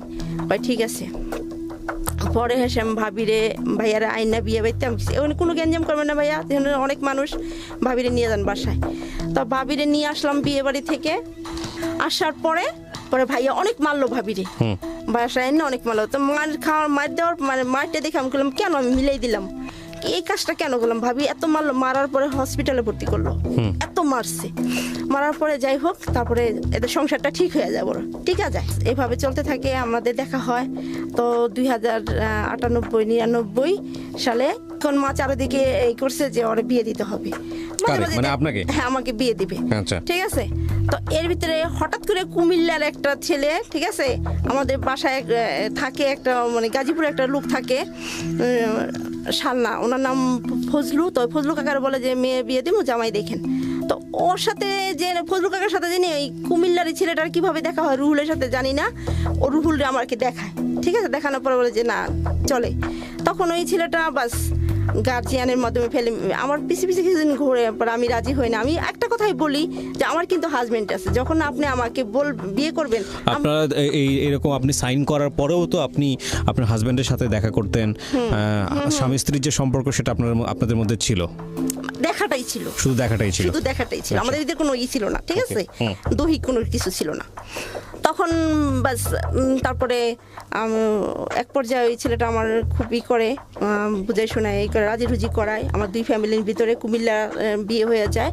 তো 1 বছর আমি ফ্যামিলির মাধ্যমে বিয়েটা হয়। বিয়ের পর আমি 1 বছর থাকি, মানে বিয়েটা হওয়ার পরে 1 মাস 10 দিন পরে কি হয়, আমার যে আগের হাজবেন্ড, ওনার নাম শাহজাহান, উনি তো মাঝে মাঝে আমার সাথে দেখা করে। তো উনি যখন দেখা করতে আসছে শাহাদাতপুরে জিলপাড়ায় এসে দাঁড়ায় থাকে, তখন আমাদের ওইখান থেকেই দেখা হয়। তো আমার বাসায় একসাথে আমরা 3টা মেয়ে চাকরি করতাম। ওই 2টা মেয়ে বলে যে তোমার আপা কোথায়, আমার চাচাতো বোনটা বলে যে কি খবর তোমার আপা কোথায়। আচ্ছা, আমি ইন ডিটেইল না গিয়ে আমি আপনাকে কিছু কোশ্চেন করি। এই যে ছেলেটা আপনার পিছনে ঘুরছিল, তাকেও তো আপনি বিয়ে করেন একটা সময়? হ্যাঁ, কুমিল্লার ছেলেটা নাম কি ছিল? রুহুল আমিন। হ্যাঁ। একে বিয়ে করার কতদিন পর্যন্ত সংসার করেছেন? 4 বছর। 4 বছর। সংসারটা ভেঙেছে কেন মূলত? হ্যাঁ, মূলত একে বিয়ে করার পরেও কি আপনি প্রথম হাজবেন্ডের সঙ্গে যোগাযোগ করতেন? না না না একদম না। অফ হয়ে গিয়েছিল? না, একদম অফ হয়ে গেছে। আচ্ছা। যেহেতু আমি বিয়ে করে ফেলছি, ঠিক আছে, বিয়ের 1 মাস 10 দিন পরে আমার আগের যে হাজবেন্ড শাহজাহানের সাথে আমার দেখা হয়। দেখা হইলে পর ওরা বলে যে আপা বিয়ে হয়ে গেছে, আপা বাসায় আছে, কালকে আসবো অফিসে। আমি একটু অসুস্থ থাকি, আসি না। তারপরে দিন ঠিক এখান থেকে, এই যে এখান থেকে আমার বলে যে এটা তুমি কি করলাম, কি করবো, কি করার আছে, যা হয়েছে হয়ে গেছে। তখন বলে যে আমার সাথে যাইতে হইব। তখন আমি বলি যে কই যাবো, আমার সাথে যাইতে হইব, ওঠো রিক্সা ওঠো। তো রিক্সা আমি উঠবো না, এর ভিতরে এক বৃদ্ধ লোক বলে যে, বৃদ্ধ লোক বলে কি হয়েছে বাবা, ও আমার জোর করে উঠে আমি উঠবো না। আমি কি এখন আমার সাধারণ বলতেছি কি যে ঘরের ভিতরে ঝরগা লাগছে, টুকটাক ঝরগা করে আইসা পড়ছে। তখন ওই বৃদ্ধ লোকটা বলে কি যাও বাবা, রাগ করা, মেয়েদের রাগ করা ভালো না, যাও উঠো, রিক্সা উঠো। ওই লোকটা আমার রিক্সা উঠে দেয়। উঠাই দিলে উনি আমার রিক্সা দিয়ে নিয়ে বাড্ডা বালুর মাঠ, ওনার এক চাচা আছে, আমার চাচা শ্বশুর থাকতো, সেই বাসা নিয়ে আমার আটকায়। আটকানোর পরে কয় কি আমার চাচি শাশুড়ি কয় কি আপনাকে বউ নিয়ে আসছি, আমি এখনই কাজে নিয়ে আসবো, ডিভোর্স করব আর বিয়ে হবে। তখন আমি জিনিসটা চিন্তা করলাম যে আমি যাকে বিয়ে করলাম মেহেন্দির রং ওঠে নাই, 1 মাস 10 দিন, তার খারাপ দেখলাম না, ভালো দেখলাম না। আমি এই সময় একটা কাজ করলাম, আমার বাবা মা কি বলবো, আমার ফ্যামিলির মান সম্মানটা কোথায় যাবো। তখন বললো যে কাকি আপনি বাজারে যান, টাকা দিয়ে গেলো 300, আর আমি কাজে নিয়ে আসি। তারপরে আর কাকি আমার কয় কি পরে আমি কি করবো, আমার তো ভাগতে হবে, কিন্তু পলাইতে হইব। তখন কাকি বললো যে আমার তো বাজারে যেতে হইব, তুমি কি যাইবা পালাই যাবে কেন? আমি না কাকি, মাটি নিয়ে কিরা কাটাইলো, তাই কিরা কাটলাম। তো আমার ব্যাগে 15 টাকা ছিল, আমি 15 টাকা পোলা পান্ডে দোকানে নিয়ে এই কলা ঠলা কিনে দিয়া, চকলেট কিনে দিয়া আমি আইসা পড়ছি। এই পালিয়ে আসলেন, তারপরে আর দেখা হয়নি? না, আমার সাথে আর দেখা হয়। তো 4 বছর পরে সংসারটা ভাঙলো কেন? হ্যাঁ, তারপরে 1 বছর পর আমার কুমিল্লা নিয়ে যায়। না, এত বিস্তারিত আমি যাচ্ছি না। 4 বছর পরে সংসারটা ভাঙলো কেন, মূল কারণটা বলেন আমাকে। মূল কারণটা, সংসারটা ভাঙলো, ও খুবই খারাপ ছিল, কুমিল্লার ছেলেটা খুবই খারাপ ছিল। জুয়া, নেশা, ঠিক আছে, তারপরে ডাকাতি, আমি এগুলো কখনোই দেখি নাই, এত খারাপ ছিল বলার বাহিরে, এতটা খারাপ ছিল। তো 4 বছর সহ্য করলেন কেন? কেন সহ্য করলাম, যে বিয়ে কয়বার হয়, ঠিক আছে, এদিকে আমার বাচ্চা কাচ্চা হইতেছে না। তো 2003 সালে যে ইলেকশনটা হইলো মার্চ মাসের 5 তারিখে, ঠিক আছে, ইলেকশন পর্যন্ত ভালোই ছিলাম। তো ও অনেক খারাপ কাজ করছে, বড়ার সাথে বাড়ি তো খুবই নোংরা কাজ করতো, আমার রাতের ঘুম হারাম হয়ে যেত। ও এমন কাজ করতো, গাড়ি যে পাচার হয়, সিএনজি, তারপরে মাইকো, এগুলো যে পাচার হয়, এগুলো আমি কখনো দেখি নাই। এই লিডারদের সাথে চলতো। একটা মেয়ে মানুষ লগে নিয়ে নেশা খাওয়ায় ড্রাইভারকে, পরে এই কাজ করতো, যা আমি এই নিয়ে 3-4 বার ওর কাছ থেকে দূরে, মানে ঢাকা এসে পড়ছে রাগ করিয়া। আমি ফ্যামিলি কারোর সাথে এই করি নেই, ব্যাপারটা বিষয়টা আলাপ করিনি, দেখি ঠিক হয় কিনা। এক পর্যায়ে একটু ঠিক হয়, রাজনীতি, এরপরে ইলেকশন আসে, একটা নিজের আমার স্বর্ণের চেন থাকে, চেন বিক্রি করে দিয়া আমি আমার ভাই গিয়া দোকানপাট দিয়ে দেয়, চার দোকান দেয়, নাস্তা পানির দোকান দেয়, যাক ছোটখাটো একটা হোটেল দেয়। তো উনি এক সাইডে একটা জায়গা দেয়, রাজনীতি মানে ক্লাব বসানোর পরে উনি করে আমলিকের সাপোর্ট, আর ওই এলাকার পাশ করে বিএনপির লোক, ঠিক আছে, বিএনপি ওই বছর পাশ করে ভাঙচুর হয় যে সারা বাংলাদেশে। তখন ওনার নামে একটা কেস হয়ে যায় কি আমাদের দোকানে, আমি দোকান থেকে একটা কাপও আনতে পারি নাই। উনি তো পালায়, যে গাঞ্জা পাওয়া গেছে, ফেন্সি পাওয়া গেছে 100 বোতল, এই সব পাওয়া গেছে। তারপর উনি পালায়, তো আল্লাহ কি এর ভিতরে আমি প্রেগনেন্ট হয়ে যাই, ওই মাসে আমি প্রেগনেন্ট হয়ে যাওয়ার পরে তো উনি পালায় পর আমার মেজো বাসার ওই চিটাংতে ফোন দেয় যে তুই চিটাং এসে পর, নাহলে তোর অবস্থা টাইট হয়ে যাবো। তো উনি যেদিনকে চিটাং যাবে সেদিন আমি ওনার বলি যে তুমি আমার পানি দাও, পানি দিচ্ছি। তখন আমি বললাম যে আজকে আমার তো বেশি খারাপ লাগতেছে, ভালো লাগতেছে না, আমি মনে হয় প্রেগনেন্ট। তখন বলে যে তোমার প্রত্যেক মাসেরই চলে গেল। তো এর ভিতরে চিটাং গিয়া আমি অসুস্থ হয়ে যাই, পরে চিঠি পাঠাইলে পরে আমি চিঠি পাঠাইলে পরে আমি খুবই অসুস্থ। পরে আমার শ্বশুরে আমার কাছে চিঠি লেখে, যে আপনার বউ ঢাকা পাঠান, যেহেতু রান্না বাড়া করতে পারে না, বিছনা থেকে উঠতে পারে না, আর ঢাকা পাঠান। এই যে ঢাকা আসি, প্রেগনেন্ট অবস্থায় ঢাকা আসি, এই যে শেষ আশা আমার। এরপর আপনি আরেকটা বিয়ে করেছেন, ওই বিয়েটা কেন করলেন? এই বিয়েটা কেন করলাম, আমার ভাইটাকে বিয়ে করাইলাম, ঠিক আছে, আমার ভাই আমার পরেরটা যেটা বিয়ে করাইলাম, তখন এই সংসারে মনে হয় যে আমি একটা বেশি বাড়তে গেছি, ঠিক আছে। বোট আনার পরে আমার সাথে মার সাথে তো আমার এমনি আন্ডারস্ট্যান্ডিং কম, ঠিক আছে। ভাই বোট আসার পরে কেমন যেন আমার মনে হইতেছে যে আমি ওই ঘরে একটা বান্দি, আর আশেপাশের লোকজন বাঁকা চোখে তাকায়। তখন আর এই যে আমার বাচ্চাটা হওয়ার পর থেকেই আমার প্রথম হাজবেন্ড আমার প্রতি আকর্ষণ থাকে, আমাদের তো এক সময় থাকেই, ঠিক মানে আছে, এটা প্রথম হাজবেন্ডের সাথে তারপর আপনার যোগাযোগ থাকে, যোগাযোগ থাকে, সেকেন্ড হাজবেন্ডের সাথে ডিভোর্স হওয়ার পরেও যোগাযোগ থাকে। যোগাযোগ থাকে। আমাদের বাসায় যায়, আমার ভাইয়ের সাথে চলে, একসাথে চলে, বাসায় যায়, আমার ভাইরে বলে যে মিরুষেন, আমার ছোট ভাই নাম তো মিরুষেন, একটা কাজ করো, এই আমাদের আবার মিলেই দাও। তখন আমার ভাই বলে যে না, এটা সম্ভব না, এটা সম্ভব না। তারপরে যাই হোক, কিন্তু ও তারপরে আমার ফুফাতো বাইরে, আমার কিন্তু আপনার সঙ্গে তো যোগাযোগ থাকে। তেমন থাকে না, ঠিক আছে, আজকে চিঠি পাঠায়, কালকে এটা পাঠায়, কালকে ওটা পাঠায়। পরে আমার যে ফুফাতো ভাইয়ের সাথে ওনার খুব ক্লোজ থাকে। আমার ফুফাতো বাইরে ধরে, বলে যে আপনারা একটা কাজ করেন, হাওয়ারে আমার কাছে আবর দেন। তখন ভাইয়া বলে যে কি কস, তোর তো একটা কিছু করতে হইব। তখন আমি ভাবলাম যে আসলে তো কিছু একটা করতে হইব। তখন আমি এক পর্যায়ে ওর সাথে ভাইয়ার বলি যে না, আমার পক্ষে সম্ভব না, ওর ব্যবহার আচার খুবই খারাপ, ও আমার সাথে খুব খারাপ কাজ করছে। তখন বললো যে আমি তোকে দুজনের মুখ থেকে কথা শুনবো। তখন আমার দূরে এক জায়গায় ডাইকা নিয়ে ভাইয়া বললো, তারপরে আমাদের আস্তে আস্তে রিলেশন। পরে ভাই বোটা আসার পর থেকে আমি নিজেই ডিসিশন নেই যে না, আমার কিছু একটা করতে হইব। তখন বাস, তারপরে আমি করি, আমরা দুজন আবারও বিয়ে করি, ঠিক আছে। এটা হলো 2007 সালে। প্রথম হাজবেন্ডকে আপনি আবারও বিয়ে করেন? হ্যাঁ, বিয়ে আচ্ছা, করি। তখন ওনার ঘরে স্ত্রী ছিল? হ্যাঁ, স্ত্রী ছিল। স্ত্রী থাকা আমি ওগুলো অবস্থায়? চাইলে মেনে নিছি। মানে স্ত্রী বাচ্চা থাকা অবস্থায় আপনি বিয়ে করলেন? হ্যাঁ, ওকে, ঠিক আছে, আমি এগুলো যাইনি মেনে নিছি যে, বাট ওই স্ত্রীর পারমিশন ছিল, ফার্স্ট ওয়াইফের পারমিশন ছিল, যে ওয়াইফের থাকা অবস্থায় বিয়ে করলেন ওই সে? ফাঁকে 2-3টা বিয়ে করে ফেলছি। ওই ফাঁকে 2-3টা, এটা জানার পরও আপনি বিয়ে করছেন? হ্যাঁ, 2টা, মানে এই যে সেকেন্ড দ্বিতীয় বিয়েটা আমার থেকে যে প্রথম দ্বিতীয় বিয়েটা করছে, ওটা আগে চলে গেছে গা, ওটা খুবই ছিল, পরে আবার বিয়ে করছে। 2007 সালে যেমন বিয়ে করলাম, 2007 সালে বিয়ে করে আবার দুজনে সুন্দর করে আবার নতুন জীবন শুরু করলাম। আমাদের সংসারে কোনো গ্যাঞ্জাম ছিল না, ঠিক মনে হয়েছে আমাকে পিছে যত টাকা কষ্ট দিছে, সেই কষ্ট আমার দূর করে দিছে। আমাকে বললো, বাসা নিয়ে বললো যে হাওয়া, আমি যা করছি, আর আমি কোথায় কি করি সেটা তুমি দেখবা না, তুমি দেখবা আমি তোমাকে কিভাবে ভালো রাখি। আচ্ছা, এখন আপনারা কি একই সাথে মিলেমিশে সংসার করতেছেন নাকি না, ঝামেলা না, আছে? আমার সাথে এখন সংসারটা নাই, আমরা দুজন আলাদা হয়ে গেছি। মানে divorce হয়নি, হয় নাই, কিন্তু কিন্তু আমরা দুজন পৃথক হয়ে গেছি, ঠিক আছে। কতদিন যাবত পৃথক আছেন? 2009 সাল থেকে। 2009 সাল থেকে পৃথক? হ্যাঁ, 10 সাল থেকে। 8 বছর যাবত পৃথক আছেন? হ্যাঁ, 8 তাহলে আর বছর। এই পৃথক থাকা অবস্থায় কি নতুন করে কারোর সাথে আপনার সংসার হয়নি? না। ওর জীবনে ওই বউ নিয়ে আছে, ওর জীবনে কেউ আসে নাই। তো কতদিন সংসার করলেন এই লোকের সঙ্গে? তাহলে একসাথে থাকলেন কতদিন? 4 বছর। 4 বছর আসছি 3 বছর, 3.5 বছর, যাই হোক, ঠিক আছে। কিন্তু আলাদা হলেন কেন? মূল কারণটা বলেন। এই যে মূল কারণটা বলতেছি, ভালোই চলতেছি। আমার আম্মা করলো কি, আমার একটা সমিতি আছে, সমবায় সমিতি একটা আছে, তো ওইখান থেকে আমার আম্মার টাকার দরকার। তখন করলো কি, আমার নামের উপর টাকা উঠাইলো, 64,000 টাকা উঠাইলো। তখন আমি বললাম যে, তখন আমার হাজবেন্ড বললো কি যে হাওয়া, সাধারণ চাকরির টাকা তো হয় না, তোমার যখন এমন সুযোগ সুবিধা আছে, তাহলে তুমিও সেলাই কাজ করো, টুকটাক করো, ঠিক আছে। এর মধ্যে আমি সেলাই কাজ শিখে বলাইছি, করো, তারপর ছেলেটা আমাদের কাছে থাকুক, আমরা এই টাকাটা চাকরিও করি, বিজনেসও করি। এইটা আমার মা মেনে নিল না। কি করলো, আমার এখান থেকে টাকা নিয়ে এলো 40,000, আর আমার ছেলেটারও দেয় না, আমার ছেলেটার দিয়ে হাতাই নেয়। মানে আমি একটা জিনিস যেটা বুঝতে পারছি, টাকা নিয়ে একটা ঝামেলা তৈরি হয়েছে। ঝামেলা তৈরি হওয়ার পর থেকে আপনাদের মধ্যে ডিস্টেন্সটা তৈরি হয়েছে, দূরত্ব তৈরি হয়েছে, এবং সেটা এখন পর্যন্ত আর হচ্ছে না, না। এখন আমাদের এই হয় নাই। আচ্ছা, আপনার এই যে এই জীবনে আসলে প্রথম ভুলের জায়গাটা হলো যে আপনি আপনার হাজবেন্ডকে কতটা ভালোবাসেন এইটা প্রমাণ করতে গিয়ে আপনি ওনার সাথে ডিভোর্স পেপারে সাইন করেছেন। আপনি যদি নাই থাকেন ওর জীবনে, তাহলে ভালোবাসা প্রুফ করার সুযোগটা কোথায়? আপনি এই যে ডিভোর্স পেপারে সাইন করলেন, ডিভোর্স পেপারে সাইন করাটা মানে কি তোমার জীবনে আমি থাকবো না? তারপরে কিন্তু ওর সঙ্গে আপনি থেকেছেন, বিভিন্নভাবে থেকেছেন, এবং সেই থাকাটা এমন হলো যে দ্বিতীয় হাজবেন্ডকে ডিভোর্স দিয়ে আবার ওর জীবনে ফিরে আসা।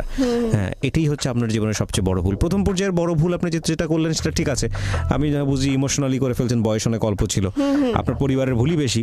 কিন্তু পরের বার তো যে ভুলগুলো হলো সেগুলো তো আপনি নিজে থেকেই করলেন, কারণ ততদিনে তো আপনি অভিজ্ঞ হয়ে গেছেন, দ্বিতীয় সংসার করার পরও তো আপনি অভিজ্ঞ হয়ে গেছেন, এবং অভিজ্ঞতা থাকা অবস্থায় দ্বিতীয় যে ছেলেটা ছিল আপনার জীবনে, কুমিল্লার ছিল, আপনি বলছেন ভালো না, এই অভিজ্ঞতা থাকা অবস্থাতেই আপনি চাইলে নিজের পায়ে দাঁড়াতে পারতেন, আলাদা হয়ে বের হয়ে এসে অর্থ করে রোজগার করে আপনি নিজের পায়ে দাঁড়াতে পারতেন। তা না করে আপনি এত লম্বা একটা সময় একটা মানুষের সাথে সংসার করার পরেও, আপনি আগের সে হাজবেন্ড, তার এতগুলো বিয়ে থাকার পরেও আপনি তাকে বিয়ে করলেন, এবং বিয়ে করার পরে আপনি কিছুদিন সংসার করার পরে আবার ডিভোর্স হয়ে গেল। ডিভোর্স ঠিক না, ডিস্টেন্স তৈরি হয়ে গেল। তো এই যে বিষয়টা, আমি মনে করি এই পুরো জীবনের ঘটনাটাই আসলে একটা ইমোশনাল গেম, শুধুমাত্র আবেগই খেলা, এই আবেগের মধ্য দিয়ে জীবনের এতগুলো বছর। বিয়েটা হয়েছে কত সালে? একদম প্রথম বিয়ে 95-তে। 95-এর পরে আজকে হচ্ছে 2018 সাল, তার মানে 23 বছর। এই 23টা বছর চলে গেছে শুধু আবেগ দিয়ে। বাচ্চা কয়টা আপনার? ওই একটাই। কোথায় থাকে এখন তো বাচ্চার রানিং এ 15 চলতেছে। কোথায় থাকে? আমার কাছে আছে। আপনার কাছে থাকে। তো বাচ্চা কিছু বলে না আপনাকে এই জীবন নিয়ে? কোনো সমস্যা হয় না? বাচ্চা কোনো কোশ্চেন করে না? না, বাচ্চা তো জানেই না তার বাবার নাম, মানে ও যে কুমিল্লার ছেলে, আমি এটা আজ পর্যন্ত জানি না। না, তো বাচ্চা জিজ্ঞেস করেন আমার বাবাকে? ও জানে যে ওর বাবা এই যে শাহজাহান, কারণ আমি আমার শ্বশুরবাড়িতে ওরে নিয়ে গেছি, পরে ই করছি। এটা তো আপনি আরেকটা ভুল করতেছেন। কেন আপনি এটা করছেন? ঠিক আছে, কারণ আমি চাই না, যেহেতু কুমিল্লার এই লোকটা আমার সাথে যেরকম ব্যবহার করছে, সেটা খারাপ থাকুক, কিন্তু তার পিতৃ পরিচয় জানার অধিকার তো তার আছে। আপনি সে লোকটা আপনার সঙ্গে খারাপ ব্যবহার করেছে সেটা ঠিক আছে, কিন্তু সে তো তার সন্তানের হকদার, তার ওর সে দুনিয়াতে সন্তান এসছে। সুতরাং আপনি আপনার ছেলেকে বলতে পারতেন, আমাকে একটু শেষ করতে দেন প্লিজ, আপনার সন্তানকে বলতে পারতেন যে তোমার বাবা আমার সঙ্গে এইরকম খারাপ ব্যবহার করেছে, যে কারণে জিনিসটা হয়ে গেছে, কিন্তু সে তোমার বাবা, এটা আপনি বলতে পারতেন। কিন্তু আপনি তাকে একটা ভুল পিতৃ পরিচয় দিয়েছেন এবং সেই শাহজাহানের সঙ্গে আপনি থাকতে পারেননি। তাহলে এই ছেলে যদি ভবিষ্যতে বড় হয়ে প্রশ্ন করে আপনাকে, সেই প্রশ্নের উত্তর দিবেন। এটা তো আপনার জন্য, এটা আপনি অপরাধ করেছেন, এটা ভুল না, এটা অপরাধ। আমার মনে হয় আপনার সন্তানকে বলা উচিত। কি করে আপনার সন্তান এখন? কি করে আমার সন্তান এখন? এতদিন লেখাপড়া করছে, তারপরে না এখন করে না, এখন লেখাপড়া করে না, এখন একটা কাজে ঢুকে গেছে। ও আপনাকে, এই যে আপনি যে অবস্থায় আছেন এখন আপনি কি করেন? আমি এখন টুকটাক টেলারিং করে চলি। টেলারিং করে চলেন। তো আপনাকে সাহায্য করে আপনার ছেলে? আপনার সঙ্গে ভালো ব্যবহার করে? হ্যাঁ, আমার ছেলেটার আমি সেটাই আমি করতে পারছি, আমার ছেলেটার আমি খুব ভালো করে তৈরি করছি। না, আলহামদুলিল্লাহ, তাহলে তো খুব ভালো ব্যবহার করুক। তাহলে আমার মনে হয় যে আপনি একটা সময় ওনাকে আসল ব্যাপারটা খুলে বলেন। আপনি আজকে রেডিওতে যেভাবে বললেন, ওকেও আপনার বলা উচিত, আরও বিস্তারিতভাবে বলা উচিত। তাহলে হয়তো আপনি যেহেতু আমার ছেলেটা মনে একটু জানে, কিন্তু আমার সাথে এই করে না, এগুলা খারাপ ব্যবহার করে না, খারাপ ব্যবহার করে না কোনো সময় না। যাক, তাহলে খুবই ভালো। সম্ভাবনার মাঝে বেঁচে থাকি আমরা। একটা মানুষ যখন ভুল করেন, একটা মানুষ যখন অপরাধ করেন, একটা মানুষ যখন গুনাহ করেন, যদি ধর্মের দিক থেকে যাই, তাহলে ওই মানুষটির সমস্ত দরজা বন্ধ হয়ে যায় না। যদি বন্ধ হয়ে যেত তাহলে সৃষ্টিকর্তা তাকে পৃথিবীতে খাবারের জায়গা করতেন না, অন্ন দিতেন না, মানুষটির কোনো পাপ শোধরানোর সুযোগ দিতেন না। সুতরাং সৃষ্টিকর্তা যদি এই সুযোগটি দিয়ে রাখেন, আমরা মানুষ হয়ে কেন সেটা বন্ধ করি? আমরা যেন আমাদের ভুলটা বুঝতে পারি। কারণ আমরা সবসময় বলি প্রতিটা জীবনই সম্ভাবনাময়, প্রতিটি মানুষই সম্ভাবনাময়। যে মানুষটি সারা জীবন জুড়ে খারাপ কাজ করছে, কে জানে সে হয়তো এমন কোনো ভালো কাজ নিয়ে অপেক্ষা করছে সামনে, যেটা হয়তো হাজার ভুল, হাজার খারাপ কাজ কিংবা পুরো পৃথিবীকে বদলে দিতে পারে, কিংবা পুরো সমাজকে বদলে দিতে পারে। সুতরাং এই সম্ভাবনার দিকে তাকিয়ে আমরা যেন অপরাধটিকে এমনভাবে না দেখি যাতে করে ওই মানুষটির ভালো কাজের সম্ভাবনা কিংবা ভালো কাজ যে সে করেছে সেটার দরজা একেবারেই বন্ধ হয়ে যায়, কারণ সেটাও কিন্তু এক ধরনের অপরাধ।